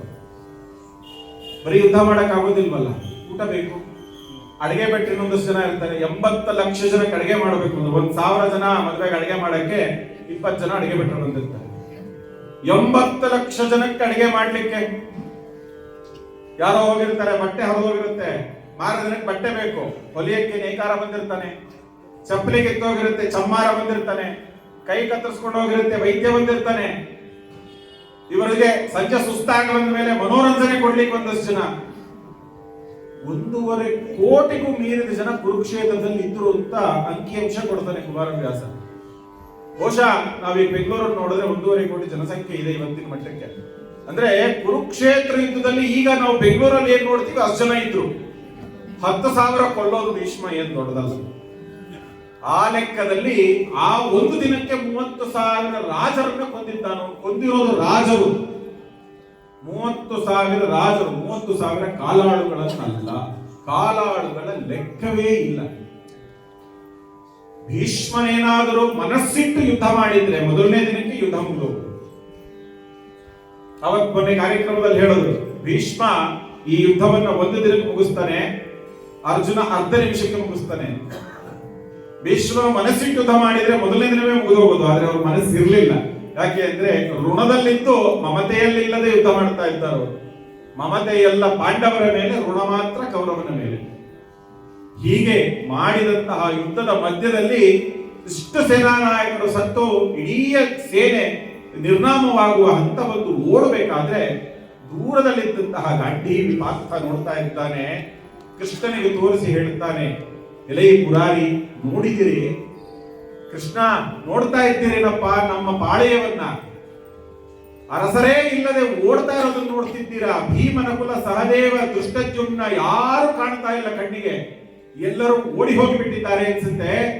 ಯಾರು ಇಲ್ಲದೆ ಸೇನೆ ಅನಾಥವಾಗಿದೆ ಅಂದ್ಕೊಂಡಿದ್ದಾರೇನು. ರಥವನ್ನ ಭೀಷ್ಮರತ್ತು ತಿರುಗಿಸು ಎಂಬ ಮಾತು ಮುಗಿಯುವಲ್ಲಿಗೆ ಅಲ್ಲಿಗೆ ರಥವನ್ನ ತಂದು ನಿಲ್ಲಿಸ್ದ ಅಂತ ಹೇಳಿ ಕುಮಾರವ್ಯಾಸ ಬರೀತಾರೆ. ಮಾತು ಹಿಂಚಿತು, ರಥವು ಬಂದಿತು. ಮಾತಿಗೆ ಅವನು ಹೇಳ್ತಾ ಇದ್ದಾನೆ, ಭೀಷ್ಮರ ಹತ್ರ ನಡೆಯುತ್ತ ಕೃಷ್ಣ ರಥವನ್ನ ತಂದು ನಿಲ್ಲಿಸಿದವನೇ ಅವನು ಸೇನೆಯನ್ನ ಹತೋಟಿಗೆ ತಗೊಂಡಿದ್ದಾನೆ. ಭಾರತ ಬಂದದ್ದು ನೋಡಿ ಸೇನೆಗೆ ಬಹಳ ಹುಮ್ಮಸ್ಸು ಬಂತು. ಬಂದ ಗಾಂಧೀವಿ, ಇನ್ನು ನಾವು ಸೋಲೋದಿಲ್ಲ, ನಾವು ಗೆಲ್ತೇವೆ ಅಂತ ಹೇಳಿ ಮರಳಿ ಎಲ್ಲ ತಿರುಗಿ ನಿಂತಿದ್ದಾರೆ. ಭಾರತ ಭೀಷ್ಮರಿಗೆ ಮಾತಾಡ್ತಾ ಇದ್ದಾರೆ. ಬಲವದಾಯಕವೇ ವೃಥಾ ಹುಲುದಳದೊಳಗೆ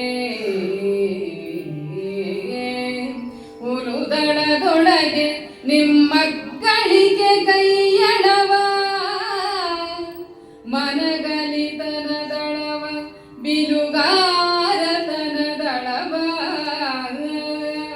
ಬಿಲುಗಾರತನದಳವ ಬಲಿರೆ ನಮ್ಮೊಡನೆ ಮೆಚ್ಚಿಸಿ ಬಳಿಕ ಹಡೆಯಿರಿ ಬಿರುದನು ಎನ್ನುತ್ತವೆ ಫಲುಗುಣನು ಕೈ ಇಕ್ಕಿದನು ಗಂಗಾ ಕುಮಾರನಲ್ಲಿ. ನಮ್ಮ ಸೈನ್ಯಗೆ ಯಾರು ನಾಯಕರಿಲ್ಲ ಅಂದ್ಕೊಂಡ್ಬಿಟ್ಟಿದ್ದೀರಿ ನೀವು. ಭೀಷ್ಮರೇ, ನಾವಿದ್ದೇವೆ. ನಿಮ್ಮ ಈ ಹೋರಾಟ ಶೌರ್ಯ ಎಲ್ಲ ನಮ್ಮ ಹುಲುಸೇನೆಯ ಮುಂದೆಯೇ ಇದೆಯಷ್ಟೇ. ಪಾಪ ಕಾಲಾಳುಗಳ ಮುಂದೆ ನಿಮ್ಮ ವ್ಯಗ್ರತನವನ್ನು ತೋರ್ತಾ ಇದ್ದೀರಿ ಹೊರತು ನಮ್ಮ ಮುಂದಲ್ಲ. ನಿಮ್ಮ ಕೈಚಳಕ, ಮನೋಸ್ಥೈರ್ಯ, ಬಿಲ್ಲಾಳುತನ ಇದನ್ನೆಲ್ಲ ನಮಗೆ ತೋರಿಸಿ. ಪಾಪ ಕಾಲಾಳುಗಳು ಸೈನಿಕರು, ಅವರ ಮುಂದೆ ನೀವು ಶೌರ್ಯವನ್ನ ತೋರಿಸಿದ್ದೆ ಆದರೆ ಅದನ್ನ ಶೌರ್ಯ ಅಂತ ಕರೆಯೋದಿಲ್ಲ. ಭೀಷ್ಮರೇ ಕೇಳಿ ಅಂತ ಹೇಳಿ ಮೂದಲಿಸ್ತಾ ಇದ್ದಾನಂತೆ ಅರ್ಜುನ್. ನಾವು ವೃದ್ಧರು ಬಿರುದು ಗಿರುದಿನ ಲಾವಣಿಗೆ ನಮಗೇಕೆ ಹೇಳೈ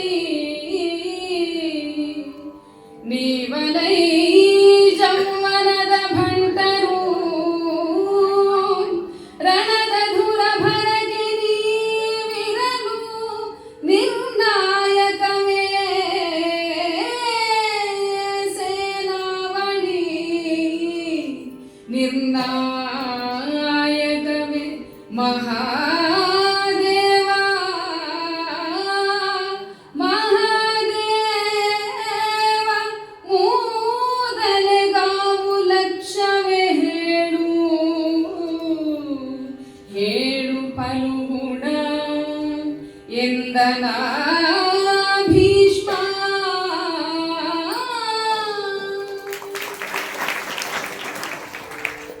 ಮರಿಹುಲ್ಲಗಳ ಮೇಲೆ ನೀವು ಬಾಣ ಪ್ರಯೋಗವನ್ನು ಮಾಡಿ ನಿಮ್ಮ ಬಿದಿರನ್ನ ಕೆದರ್ಕೋತಾ ಇದ್ದೀರಲ್ಲ ಅಂದಾಗ ಅವನು ಹೇಳ್ತಾನೆ, ಬಿದಿರಿನ ಲಾವಣಿ ನಮಗೇಕೆ.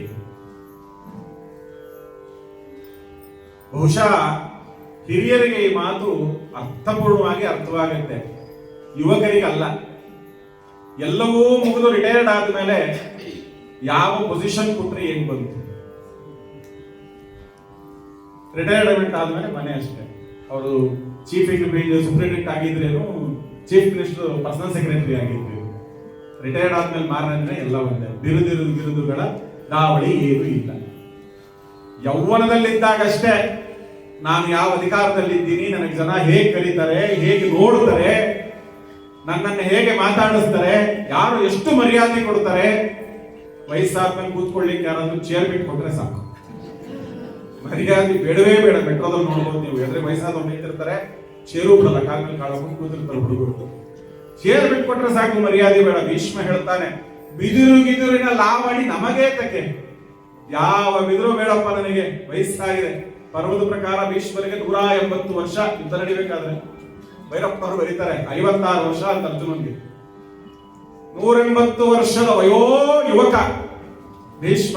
ಅವ್ರು ಹೇಳ್ತಾರಂತೆ, ಬಿದಿರಿಗಿದ್ರಲ್ಲ ಬೇಡಪ್ಪ ನಮ್ಗೆ, ಬಿದಿರೇನಿದ್ರು ಚೌವನಿಗರಾದ ಭಂಟರು ನೀವು, ಯುವಕರು ಯುವ ಭಂಟರು ನೀವು, ನಿಮಗೆ ಬೇಕು, ನಮಗೇನಿಲ್ಲ. ನಮ್ಮನ್ನ ಈ ವಿಶೇಷವಾಗಿ ಮೂದಲಿಸೋದನ್ನು ಸ್ವಲ್ಪ ನಿಲ್ಲಿಸು. ನಿನ್ನ ಸೇನೆ ನಿರ್ಣಾಯಕವಲ್ಲ, ನಾಯಕನಿಂದ ಅನಾಥವಾಗಿಲ್ಲಪ್ಪ, ನೀನೇ ನಾಯಕ ಇದ್ದೀಯಲ್ಲ. ಈ ನಿನ್ನ ಇದ್ದಂತ ನಾಯಕರು ಓಡಿ ಹೋಗಿದ್ದಾರೆ, ಅದನ್ನ ಓಡಿಸಿ ನಾನು ಅಂತ ಹೇಳಿ ದೂಷಣೆಯನ್ನ ಮಾಡಬೇಡ. ಅವರು ಹೋದ್ರೆ ನಾನೇನು ಮಾಡಲಿ ಅಂತ ಹೇಳಿ ಪ್ರತಿಮಾತನ್ನ ಭೀಷ್ಮರು ಅರ್ಜುನಿಗೆ ಹೇಳ್ತಾರೆ.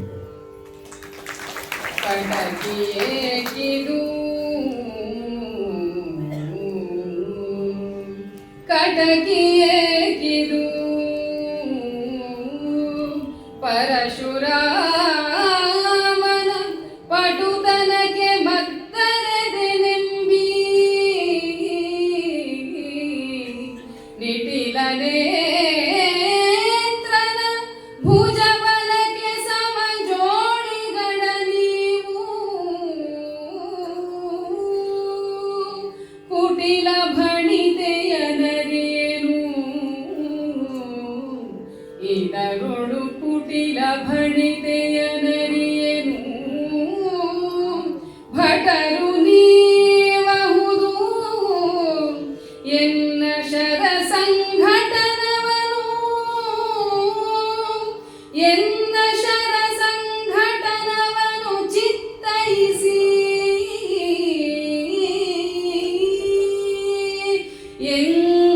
ಎಂದನು ಪಾರ್ಥನ ಸುನಗುತ.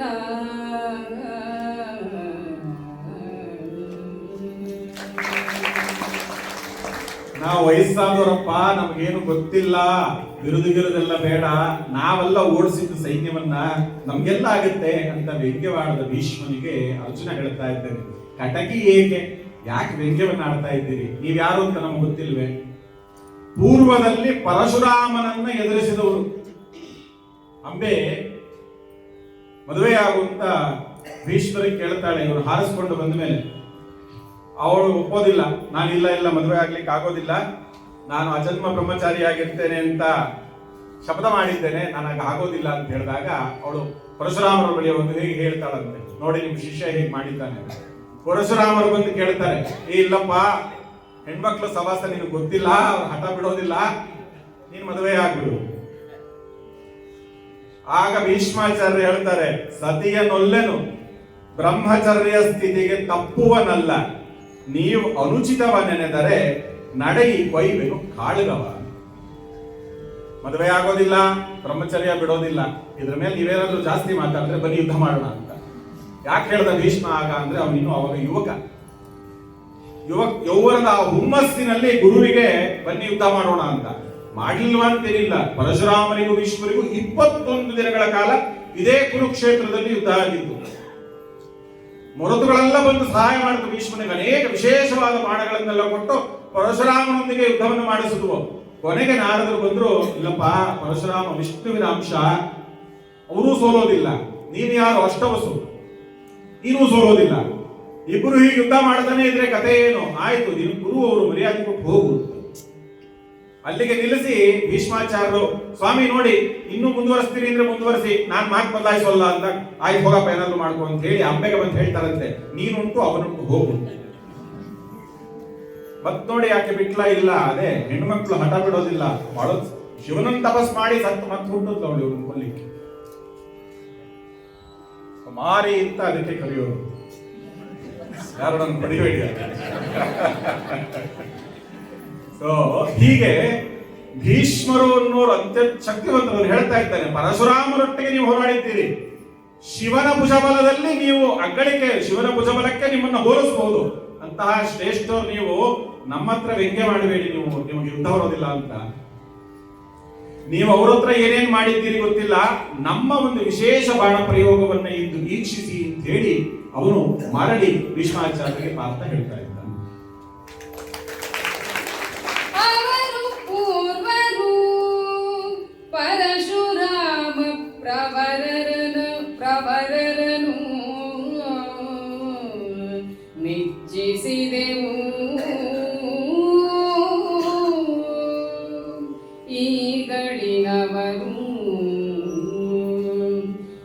ಈಗಳಿನವರು ಕಡು ಜಾಣಾಯ್ಲರೆಂದು ಸುರೇಖರೆಂದಿಹರು.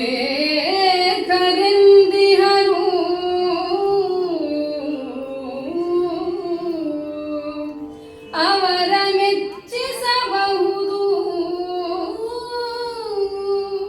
ನೀವು ಆಹವಸು ವಿದ್ಯಾ ದುರ್ವಿದಗ್ಧರು. ನಿಮಗೆ ನಾಂ ಇದಿರಾಗಬಲ್ಲೆವೇ ಎಂದನ ಭೀಷ್ಮ.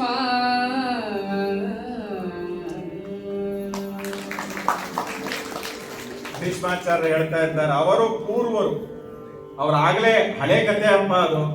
ಅವರು ಆಗ್ಲೇ ವಯಸ್ಸಾಗೋಗಿತ್ತು ಅವರಿಗೆ. ಅವರು ತ್ರೇತಾಯುಗದಿಂದ ನಮ್ಗಿಂತ ಮುಂಚಿನಿಂದ ಇದ್ದವರು. 21 ಸಾರಿ ದಂಡಯಾತ್ರೆಯನ್ನು ಮಾಡಿ ಎಲ್ಲರನ್ನ ಕೊಂದು ಇದ್ದವರು ಅವರು. ಬಹಳ ಹಳಬರವರು, ತುಂಬಾ ವಯಸ್ಸಾಗೋಗಿತ್ತು.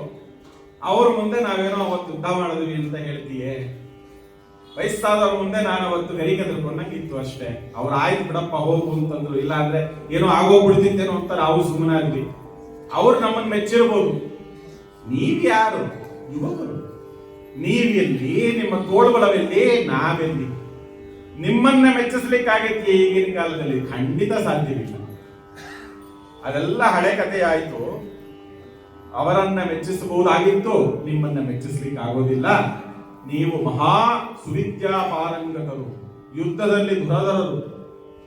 ನೀವು ನಿಮ್ಮಂತಹ ಶ್ರೇಷ್ಠರು ಇನ್ನೊಬ್ಬರಿಲ್ಲ ಅಂತ ಹೇಳಿ ತಿಳ್ಕೊಂಡಿರುವಂತಹ ಮಹಾ ಗರ್ವಿಗಳು. ನೀವು ನಿಮ್ಮನ್ನು ಮೆಚ್ಚಿಸ್ಲಿಕ್ಕಾಗತ್ತೀಯ?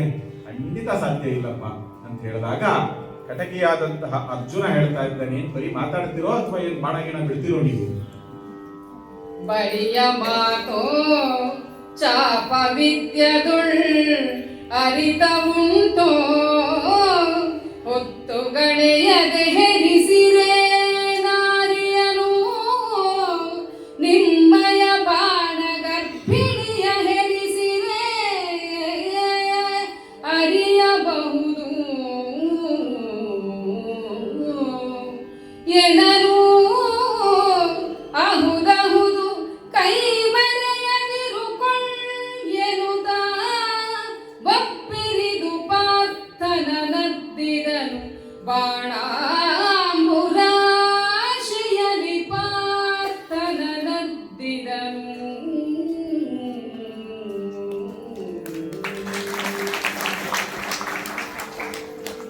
ಏನ್ ಬರೀ ಮಾತಾಡ್ತಿರೋ ಭೀಷ್ಮಾಚಾರ್ಯರು, ಅಥವಾ ನಿಮಗೆ ಬಿಲ್ಲು ಬಾಣ ಬಿಡ್ಲಿಕ್ಕೆ ಏನಾದ್ರೂ ಬರುತ್ತೋ ಅಂತ ಹೇಳಿ ಕೂದಲಿಸ್ತಾ ಇದ್ದಾನಂತೆ ಪಾರ್ಥ. ಕುಮಾರವ್ಯಾಸ ವಿಶೇಷವಾದ ಒಂದು ಪದವನ್ನ ಪ್ರಯೋಗಿಸ್ತಾನೆ ಇಲ್ಲಿ. ಹೆರಿಸಿರೇ ನಾರಿಯನು ನಿಮ್ಮಯ ಬಾಣಗರ್ಭಿಣಿಯ ಅಂತ. ಬಾಣಗರ್ಭಿಣಿಯನ್ನ ಹೆರಸರಿ ಅಂತ ಬ್ರಹ್ಮಚಾರಿಯಾದಂತ ಭೀಷ್ಮಾಚಾರ್ಯರಿಗೆ ಮೂದಲಿಕೆಯ ಮಾತಲ್ಲಿ ಪಾರ್ಥನ ಕೈಲಿ ಹೇಳಿಸ್ತಾನೆ ಕುಮಾರವ್ಯಾಸ. ಕವಿಯ ವಿಶೇಷತೆ ಅಂದ್ರೆ ಇದು. ಅವನು ಏನಾದ್ರೂ ಬರೆಸಬಹುದಾಗಿತ್ತು ಬೇರೆ. ಅವನ ಹಿಂದೆ ಪರಶುರಾಮ ಪ್ರಸಂಗವನ್ನ ನೆನಪು ಮಾಡಿಕೊಟ್ಟ. ಅಂದ್ರೆ ಅವನು ಬ್ರಹ್ಮಚಾರಿ, ಮದುವೆ ಆಗಿಲ್ಲ ಅಂತ.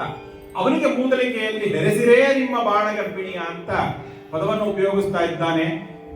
ನಂತರದಲ್ಲಿ ಅವನು ಮುಂದುವರೆದು ನಿಮ್ಮನ್ನ ನಾನು ಬಾಣವನ್ನು ನೋಡಬೇಕು ಅಂದಾಗ ಭೀಷ್ಮಾಚಾರ್ಯರು ಅವನಿಗೆ ಬಾಣದ ರಾಶಿಯಲ್ಲಿ ಅದ್ದಿದರು ಅಂತ ಹೇಳಿ ಸಂಜಯ ಧೃತರಾಷ್ಟ್ರರಿಗೆ ಕಥೆಯನ್ನ ಅಲ್ಲಿದ್ದಂತಹ ಸನ್ನಿವೇಶವನ್ನ ಚಿತ್ರಿಸ್ತಾ ಇದ್ದಾನೆ. ಒಳ್ಳಿತೈ ಕೈ ಚಳಕವಾಮನಲಿಲ್ಲ ಹರ ಹರ ಪರಶುರಾಮನಲ್ಲಿ ಮೆಚ್ಚಿ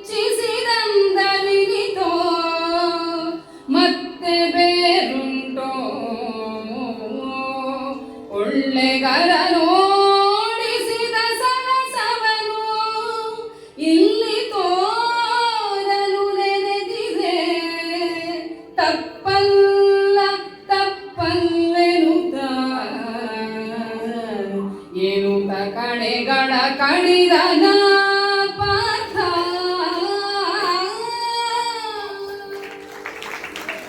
ಇವನು ತೋರಿಸಿ ನಿಮ್ಮ ಬಾಣ ಪ್ರಯೋಗ ಅಂದಾಗ ಭೀಷ್ಮಾಚಾರ್ಯನ ಹತ್ತಿದನ ಲಂಬುಗಳಲ್ಲಿ ಅವನ ಮೇಲೆ ಅಷ್ಟು ಬಾಣ ಪ್ರಯೋಗವನ್ನು ಮಾಡಿದ. ಆ ಎಲ್ಲ ಬಾಣಗಳನ್ನ ಕತ್ತರಿಸಿ ಹಾಕ್ತಾ ಪಾರ್ಥ ಹೇಳ್ತಾ ಇದ್ದಾನಂತೆ, ನೀರು ಹಾವಿಗೆ ಹೊಡೆಯೋ ರೀತಿಯಲ್ಲಿ ನನ್ನ ಮೇಲೆ ಯುದ್ಧ ಮಾಡ್ತಾ ಇದ್ದೀರಲ್ಲ, ಪರಶುರಾಮನಲ್ಲಿ ಕಲಿತಿದ್ದಿಷ್ಟೇನಾ ನೀವು? ಪರಶುರಾಮನಲ್ಲಿ ಕಲಿತು ಅವರ ಜೊತೆಯಲ್ಲಿ ಯುದ್ಧ ಮಾಡಿದ್ದಿಷ್ಟೇನಾ? ಈ ರೀತಿಯಲ್ಲಿ ಅವರ ಜೊತೆ ಯುದ್ಧ ಮಾಡಿ ಗೆದ್ದು ಬಿಟ್ರ ನೀವು? ವ್ಯರ್ಥವಾಯ್ತಲ್ಲ, ನಿಮಗೆ ನಿಜವಾಗಿಯೂ ಗೆಲುವಿದೆಯೇ ಬರೋದಿಲ್ಲ ಅನ್ನೋ ರೀತಿಯಲ್ಲಿ ಪಾರ್ಥ ಭೀಷ್ಮಾಚಾರ್ಯರನ್ನ ಮುದುರಿಸ್ತಾ ಇದ್ದಾನೆ. ಕೋಡಿ ಮಾಡದಿರಲ ಕಿರೀಟಿ ವಿಭಾಡಿಸುವುದರಿದೆ, ದಠಾರಿಸಿ ಆಡುವುದು ದೊರೆಗುಚಿತವೇ, ಗರುವಾಯಿ ಗಂಗವಿದೆ ನೋಡು ನೋಡಾದರೆ ಕಪರ್ದಿಯ ಕೂಡಲಿ ಹೊಯ್ದಾಡಿ ಬಿಲ್ಲ ಸಖಾಡನ ಹೇ ದಿಟ ಕಾದುಕೊಳ್ಳೆನು ತೆಚ್ಚನ ಭೀಷ್ಮ.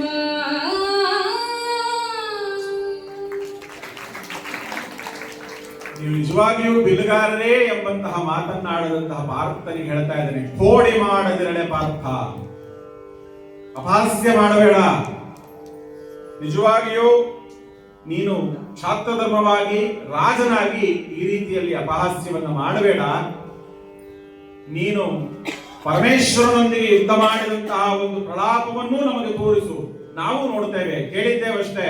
ಹರನೊಂದಿಗೆ ಹೋರಾಡಿ ಪಾಶುಪತಾಸ್ತ್ರವನ್ನು ಪಡೆದೋನು ಅಂತ ಹೇಳ್ಕೊತೀಯಲ್ಲ, ತೋರಿಸು ನಮಗೆ ಅಂತ ಹೇಳಿ ಅನೇಕ ಬಾಣಗಳಿಂದ ಅರ್ಜುನನ ಮೇಲೆ ಪ್ರಯೋಗವನ್ನು ಮಾಡ್ತಾ ಇದ್ದಾರಂತೆ. ವಿಶೇಷವಾದ ಹೊಸ ಹೊಸ ಬಾಣಗಳೆಲ್ಲ ಪ್ರಯೋಗ ಮಾಡ್ತಾ ಇದ್ದಾರಂತೆ. ಅರ್ಜುನನ ಆ ಶಿರಸ್ತ್ರಾಣ, ಮುಖವಸ್ತ್ರ, ದೇಹದ ಮೇಲೆ ಕರೆಸಿರುವಂತಹ ರಕ್ಷಾ ಕವಚ, ಪಾದರಕ್ಷೆಗಳು ಎಲ್ಲವೂ ಪುಡಿ ಪುಡಿ ಆಗುವಂತೆ ಬಾಣವನ್ನು ಪ್ರಯೋಗ ಮಾಡಿದ್ದಾರೆ ಭೀಷ್ಮಾಚಾರ್ಯರು. ಎಲ್ಲ ಕಡೆಯಲ್ಲೂ ಪಾರ್ಥನ ಮೇಲೆ ಆ ಬಾಣಗಳು ಬಂದು ಹೊಕ್ಕಿದವಂತೆ.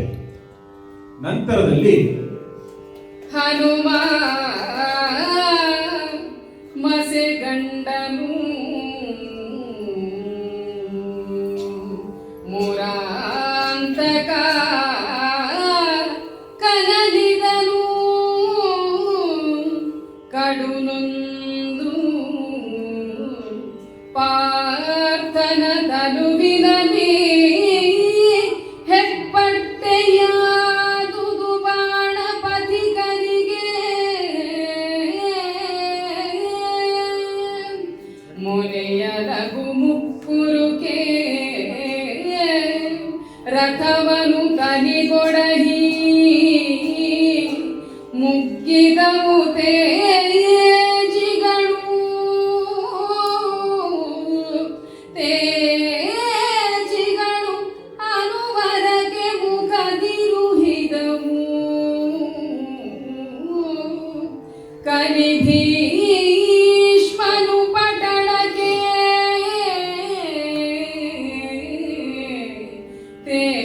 ತೇಜಿಗಳು ಅನುವರಕ್ಕೆ ಮುಖದಿರುಹಿದವು.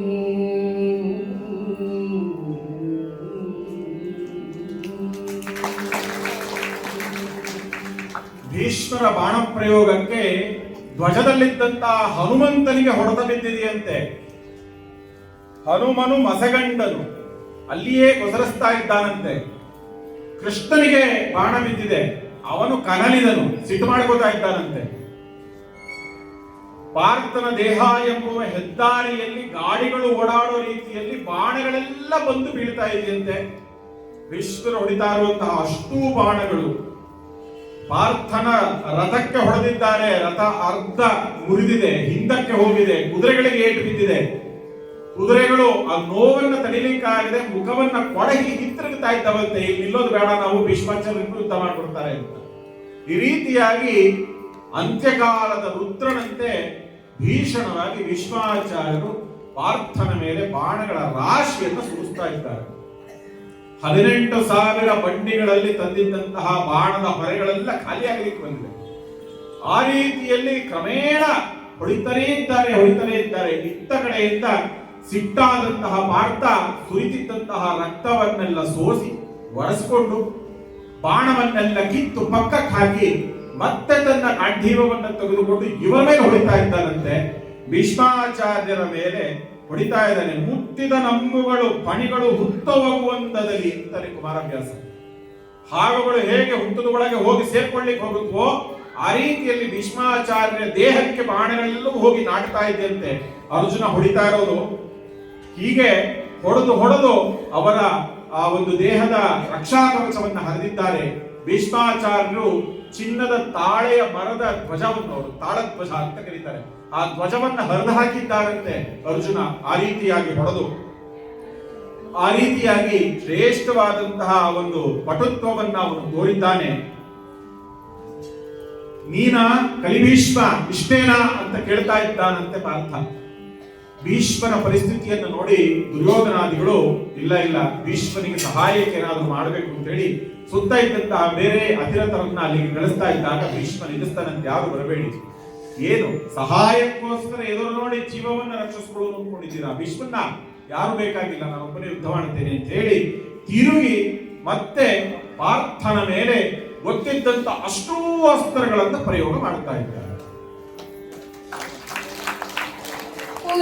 ಬಾಣವನಿವರು ಕರೆದರು, ಗರುಡ ಶರದಲ್ಲಿ ಪಾರ್ಥ ತವಿಸಿದನು. ಉರಿಯ ವಿಶಿಖವನು ಇವರು ನಂದಿಸಿದರು ಜಲಸ್ತ್ರದಲ್ಲಿ.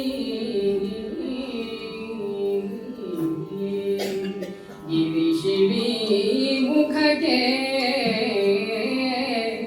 ಇವರು ವಜ್ರವ ಹರಿಸಿದರು.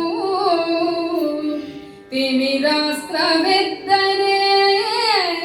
ತರಣಿ ಮರ್ಕಣದಿಂದ ತರಿದನು ಭೀಷ್ಮ ಮಹಿಳದಲ್ಲಿ. ಇವರು ಸರ್ಪಾಸ್ತ್ರವನ್ನ ಬಿಟ್ರೆ ಪಾರ್ಥ ಗರುಡಾಸ್ತ್ರವನ್ನ ಬಿಟ್ಟು ಅದನ್ನು ಶಮನ ಮಾಡಿದ್ದಾನಂತೆ. ಪಾರ್ಥ ಆಗ್ನೇಯಾಸ್ತ್ರವನ್ನ ಬಿಟ್ರೆ ಭೀಷ್ಮಾಚಾರ್ಯರು ವರುಣಾಸ್ತ್ರವನ್ನ ಬಿಟ್ಟು ಅದನ್ನ ಶಮನ ಮಾಡಿದ್ದಾರೆ. ಇವರು ಪರ್ವತಾಸ್ತ್ರವನ್ನ ಬಿಟ್ರೆ ಪಾರ್ಥ ವಜ್ರಾಸ್ತ್ರವನ್ನ ಬಿಟ್ಟು ಅದನ್ನು ಶಮನ ಮಾಡಿದ್ದಾನೆ. ಪಾರ್ಥ ತಿಮಿರಾಸ್ತ್ರವನ್ನ ಬಿಟ್ರೆ ಭೀಷ್ಮಾಚಾರ್ಯರು ತರಣಿ ಸೂರ್ಯಾಸ್ತ್ರವನ್ನ ಬಿಟ್ಟು ಅದನ್ನು ಶಮನ ಮಾಡಿದ್ದಾರೆ. ಹೀಗೆ ಒಬ್ಬರಿಗೊಬ್ಬರಿಗೆ ಅನೇಕ ಅಸ್ತ್ರಗಳ ಮಾರಾಮಾರಿ ನಡೀತಾ ಇದೆ. ವಿಶೇಷವಾಗಿ ಕುಮಾರವ್ಯಾಸ ಪದಪ್ರಯೋಗ ಮಾಡ್ತಾನೆ ಮುಂದಿನ ಪದ್ಯದಲ್ಲಿ. ಆವ ವಿಧದಲ್ಲಿ ಪಾರ್ಥನೆಸುವನ್ ಆವ ಬೇಗದಿ ಮುರಿವ ನೀತನ ದಾವ ಚಾಪ ರಹಸ್ಯ ವಿದ್ಯೆಗಳೊಳಗೆ ಬಳಸಿದನೋ ಆ ವಿಧದಲ ಪರಿಯಲ ಸಂಭಾವನೆಯಲ ನುಳಿಯಲ ಆ ನುಳಿಯಲಿ ಆ ವಿಧಾನದಲ್ಲಿ ಎರಗಿದನು ಪರಿವಿಗಿರಾಗಿ ಭೀಷ್ಮ. ಪಾರ್ಥ ಯಾವ ಅಸ್ತ್ರಗಳನ್ನ ಎಷ್ಟೆಷ್ಟು ವೇಗವಾಗಿ ಭೀಷ್ಮನ ಮೇಲೆ ಪ್ರಯೋಗ ಮಾಡ್ತಾ ಇದ್ದಾನೆ, ಅಷ್ಟೇ ವೇಗವಾಗಿ ಭೀಷ್ಮಾಚಾರ್ಯರು ಪಾರ್ಥನ ಅಸ್ತ್ರಗಳನ್ನ ಕಳೆದು ಇನ್ನೊಂದು ಅಸ್ತ್ರವನ್ನು ಪ್ರಯೋಗ ಮಾಡ್ತಾ ಇದ್ದಾರೆ. ವಿಶೇಷತೆ ಇರೋದು ಇಲ್ಲಲ್ಲ. ಪಾರ್ಥನಿಗೆ 56 ವರ್ಷ, ಭೀಷ್ಮಾಚಾರ್ಯರಿಗೆ 180 ವರ್ಷ. ತರುಣ ಪಾರ್ಥನಿಗೆ ಜಗಜಟ್ಟಿಯಾಗಿ ಸಮವಾಗಿ ನಿಂತಿದ್ದಾರಂತೆ ಭೀಷ್ಮಾಚಾರ್ಯರು. 180 ವರ್ಷದ ಮುತ್ತಯ್ಯ ಭೀಷ್ಮ 56 ವರ್ಷದ ಪಾರ್ಥನಿಗೆ ಎದುರಾಳಿಯಾಗಿ ಅವನು ಮೈ ಒರೆಸ್ಕೊಳ್ಳೋ ರೀತಿಯಲ್ಲಿ ಯುದ್ಧವನ್ನ ಮಾಡ್ತಾ ಇದ್ದಾರೆ. ಅರ್ಧ ಮನಸ್ಸಿನಿಂದ ಅವರೇನಾದ್ರೂ ಪೂರ್ತಿ ಮನಸ್ಸಿಟ್ಟು ಯುದ್ಧ ಮಾಡಿದ್ದಿದ್ರೆ ಪಾಂಡವ ಸೇನೆ ಕಂಪ್ಲೀಟ್ ಆಗಿ ಪೂರ್ತಿಯಾಗಿ ನಿರ್ನಾಮವಾಗ್ಬಿಡ್ತಿತ್ತು. ಆದರೆ ಯಥೋ ಧರ್ಮಸ್ತಥೋ ಜಯ, ಧರ್ಮ ಎಲ್ಲಿದೆ ಜಯ ಅಲ್ಲಿರಬೇಕು ಅನ್ನೋ ಒಂದೇ ಕಾರಣಕ್ಕೆ ಯಥೋ ಕೃಷ್ಣ ತಥೋ ಧರ್ಮ, ಕೃಷ್ಣ ಎಲ್ಲಿದ್ದಾನೆ ಹಾಗಾಗಿ ಧರ್ಮ ಅಲ್ಲಿರುತ್ತೆ. ಆ ಕಾರಣಕ್ಕಾಗಿ ಕೃಷ್ಣ ಪಾಂಡವರ ಪಾಳೆಯದಲ್ಲಿದ್ದಾನೆ, ಧರ್ಮ ಅಲ್ಲಿಯೇ ಇದೆ, ಅವರೇ ಗೆಲ್ಲಬೇಕು ಅನ್ನೋ ಒಂದು ಕಾರಣದಿಂದ ಈತ ಪೂರ್ಣ ಮನಸ್ಸನಾಗಿ ಯುದ್ಧ ಮಾಡುತ್ತಾ ಇದ್ದ. 180 ವರ್ಷದ ಹಿರಿಯ ಸರಿಸಮವಾಗಿ ಅರ್ಜುನನೊಂದಿಗೆ ಈ ರೀತಿ ಓಡಾಡ್ತಾ ಇದ್ದಾನೆ. ಕುಮಾರವ್ಯಾಸ ವರ್ಣನೆಯನ್ನು ಮಾಡ್ತಾನೆ. ಎರಡು ಶರದಲ್ಲಿ ನರನು ಭೀಷ್ಮನ ಕರದ ಕಾರ್ಮುಕದಂಡ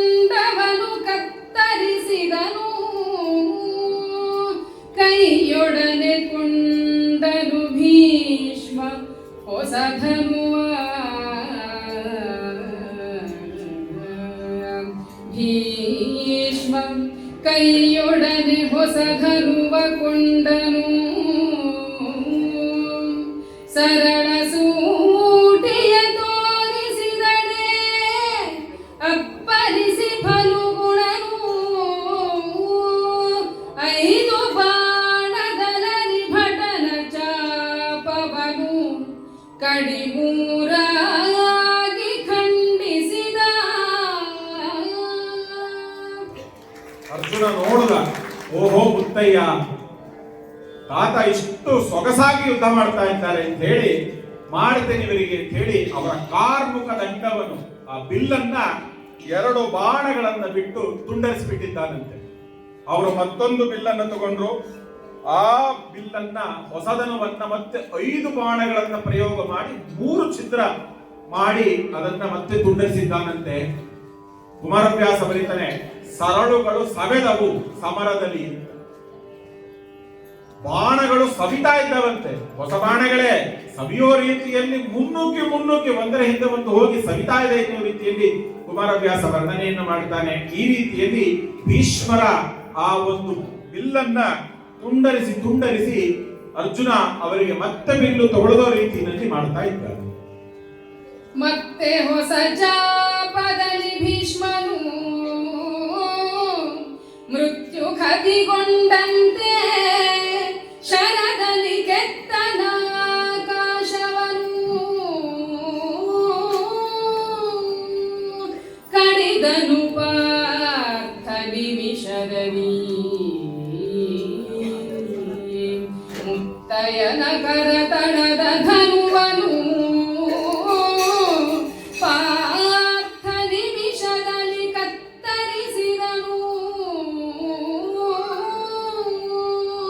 ಹಿಡಿಯಲಿಯದೆ 10,000 ಬಿಲ್ಲು ಸವೆದವು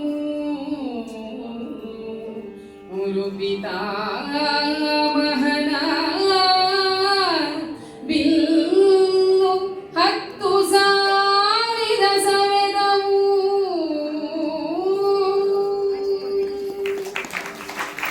ಹೀಗೆ ಭೀಷ್ಮನ ಬಿಲ್ಲನ್ನ ಅರ್ಜುನ ಮುರಿದ.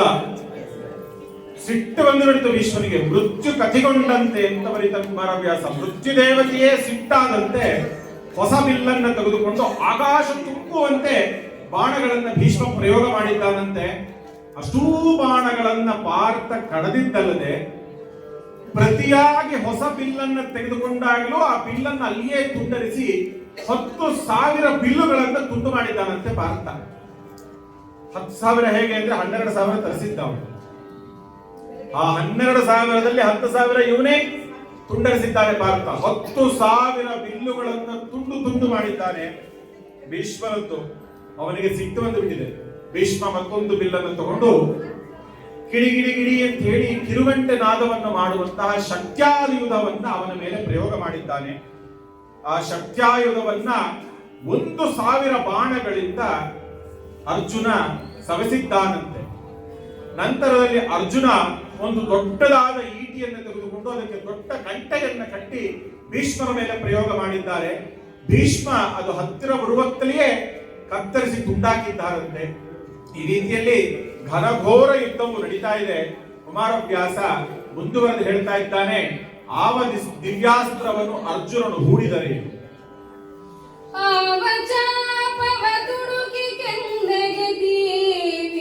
ತೆಗೆಯದ ಮುನ್ನ ಫಲುಗುಣನೋ ವದೆಸುವನು ಕಡಿದು ಬಿಸುಡುವನಿವರ ಬಿಲ್ಲುಗಳ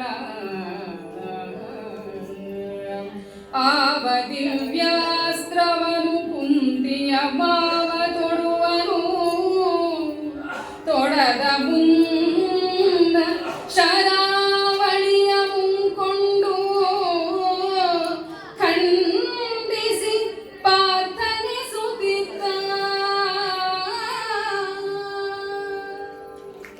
ಯಾವ ಬಾಣವನ್ನ ತೆಗೆದುಕೊಂಡು ಅರ್ಜುನ ಮಂತ್ರವನ್ನ ಹೇಳಿ ಅದನ್ನ ಅಸ್ತ್ರವನ್ನಾಗಿ ಮಾಡಿ ಬಿಡುವ ಮುನ್ನ ಭೀಷ್ಮಾಚಾರ್ಯರು ಅಲ್ಲಿಯೇ ಅದನ್ನ ಸಂಹಾರ ಮಾಡ್ತಾ ಇದ್ರಂತೆ.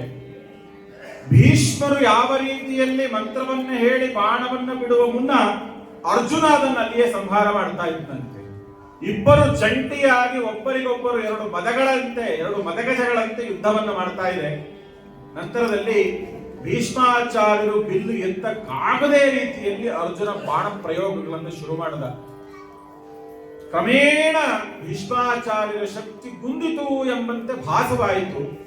ಇತ್ತ ಕೌರವರ ಪಾಳೆಯದಲ್ಲಿ ಓಹೋ ದಂಡನಾಯಕರಿಗೆ ಶಕ್ತಿ ಕುಂದಿದೆ, ನಡೀರಿ ನಡೀರಿ ಅಂತ ಹೇಳಿ ಒಂದಷ್ಟು ಜನ ದುಶ್ಯಾಸನ, ಭೂರಿಶ್ರವ, ಜಯದ್ರಥ, ದ್ರೋಣ, ಕೃಪ, ಅಶ್ವತ್ಥಾಮ ಎಲ್ಲರೂ ಬರಿದಾಗಿದ್ದಂತಹ ಬಿಲ್ಲು ಬಾಣಗಳ ಹೊಸ ಬಂಡಿಗಳನ್ನ ತೆಗೆದುಕೊಂಡು ಮತ್ತೆ ಯುದ್ಧವನ್ನ ಮುಂದುವರಿಸೋಣ ಅಂತ ಹೇಳಿ ಅಲ್ಲಿಗೆ ಓಡೋಡಿ ಬಂದಿದ್ದಾರೆ.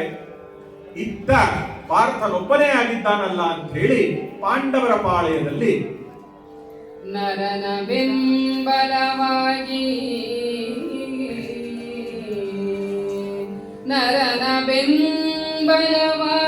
ಪಾಂಚಾಲರನು ಮತ್ಸ್ಯನ ಭೀಮಸೇನನ ವರನ ಕುಲ ಸಹದೇವ ದೃಷ್ಟದ್ಯುಮ್ನ ಸಾತ್ಯಕಿಯ ಅರಸನಟ್ಟಿದನು. ಇತ್ತಲಂಬಿನ ತಿರುಹು ಬೆರಳಿನ ಮೊರೆವ ಬಿಲ್ಲಿನ ಬರರಥದ ದುಂವಾಡಿ ಮೇರೆಯೇ ಶಿಖಂಡಿ ನಡೆತಂದ.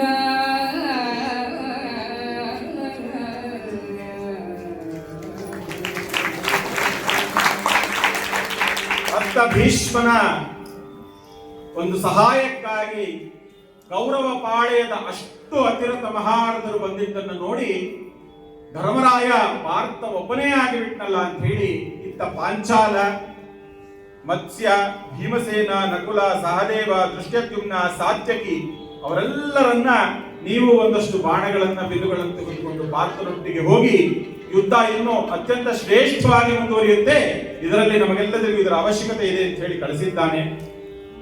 ಹೀಗೆ ಅವರೆಲ್ಲರೂ ಬಂದು ಇಬ್ಬರು ದ್ವಂದ್ವ ಯುದ್ಧವನ್ನು ಪ್ರಾರಂಭ ಮಾಡಿದ್ದಾರೆ. ನಂತರದಲ್ಲಿ ಒಂದು ಕೈಯಲ್ಲಿ ಬಿಲ್ಲನ್ನ, ಇನ್ನೊಂದು ಕೈಯಲ್ಲಿ ಬಾಣವನ್ನ ಹಿಡಿದುಕೊಂಡು ರಥದಲ್ಲಿ ಬಾಣವನ್ನ ತಿರುಗಿಸುತ್ತಾ ಮೋಹಕವಾಗಿ ಶಿಖಂಡಿ ಭೀಷ್ಮಾಚಾರ್ಯ ಎದುರಿಗೆ ಬಂದು ನಿಂತಿದ್ದಾನೆ ಎಂಬುವಲ್ಲಿಗೆ ಈ ದಿನದ ಕಾರ್ಯಕ್ರಮವನ್ನ ನಮ್ಮ ಗುರುಗಳಾದಂತಹ ಕೀರ್ತಿಶೇಷ ಶ್ರೀಮತಿ ತುಮಕೂರು ಸುನಂದಾರವರ ಪಾದಪತ್ರಗಳಲ್ಲಿ ಸಮರ್ಪಣೆಯನ್ನ ಮಾಡ್ತಾ ನಮಗೆ ಕಾರ್ಯಕ್ರಮಕ್ಕೆ ಅವಕಾಶ ಮಾಡಿಕೊಟ್ಟಂತಹ 4 ಸಂಘಟನೆಗಳ ಎಲ್ಲ ಸದಸ್ಯರುಗಳಿಗೆ ಅಭಿವಾದನೆಗಳನ್ನು ಕೋರುತ್ತಾ ಈ ದಿನದ ಕಾರ್ಯಕ್ರಮದಲ್ಲಿ ಮಳೆ ಇದ್ರೂ ಸಹ ಬಂದು ಆಸೀನರಾಗಿ ಭೀಷ್ಮರ ಭೀಷಣವಾದ ಶೌರ್ಯ ಪ್ರತಾಪವನ್ನ ಕೇಳಿದಂತಹ ತಮಗೆಲ್ಲರಿಗೂ ಹಾಗೂ ಅಷ್ಟೇ ಶ್ರೇಷ್ಠವಾಗಿ ವಾಚನವನ್ನ ಮಾಡಿ ತಮ್ಮ ಕಾರ್ಯವನ್ನು ನಡೆಸಿಕೊಟ್ಟಂತಹ ವಾಚನಕಾರರಿಗೂ ನನ್ನ ಪರವಾಗಿ ಹೃತ್ಪೂರ್ವಕ ನಮನಗಳನ್ನು ಸಲ್ಲಿಸ್ತಾ ಈ ದಿನದ ಕಾರ್ಯಕ್ರಮವನ್ನು ವಂದನಾರ್ಪಣೆಯೊಂದಿಗೆ ಮುಕ್ತಾಯ ಮಾಡ್ತಾ ಇದ್ದೇವೆ. ನಮಸ್ಕಾರಗಳು.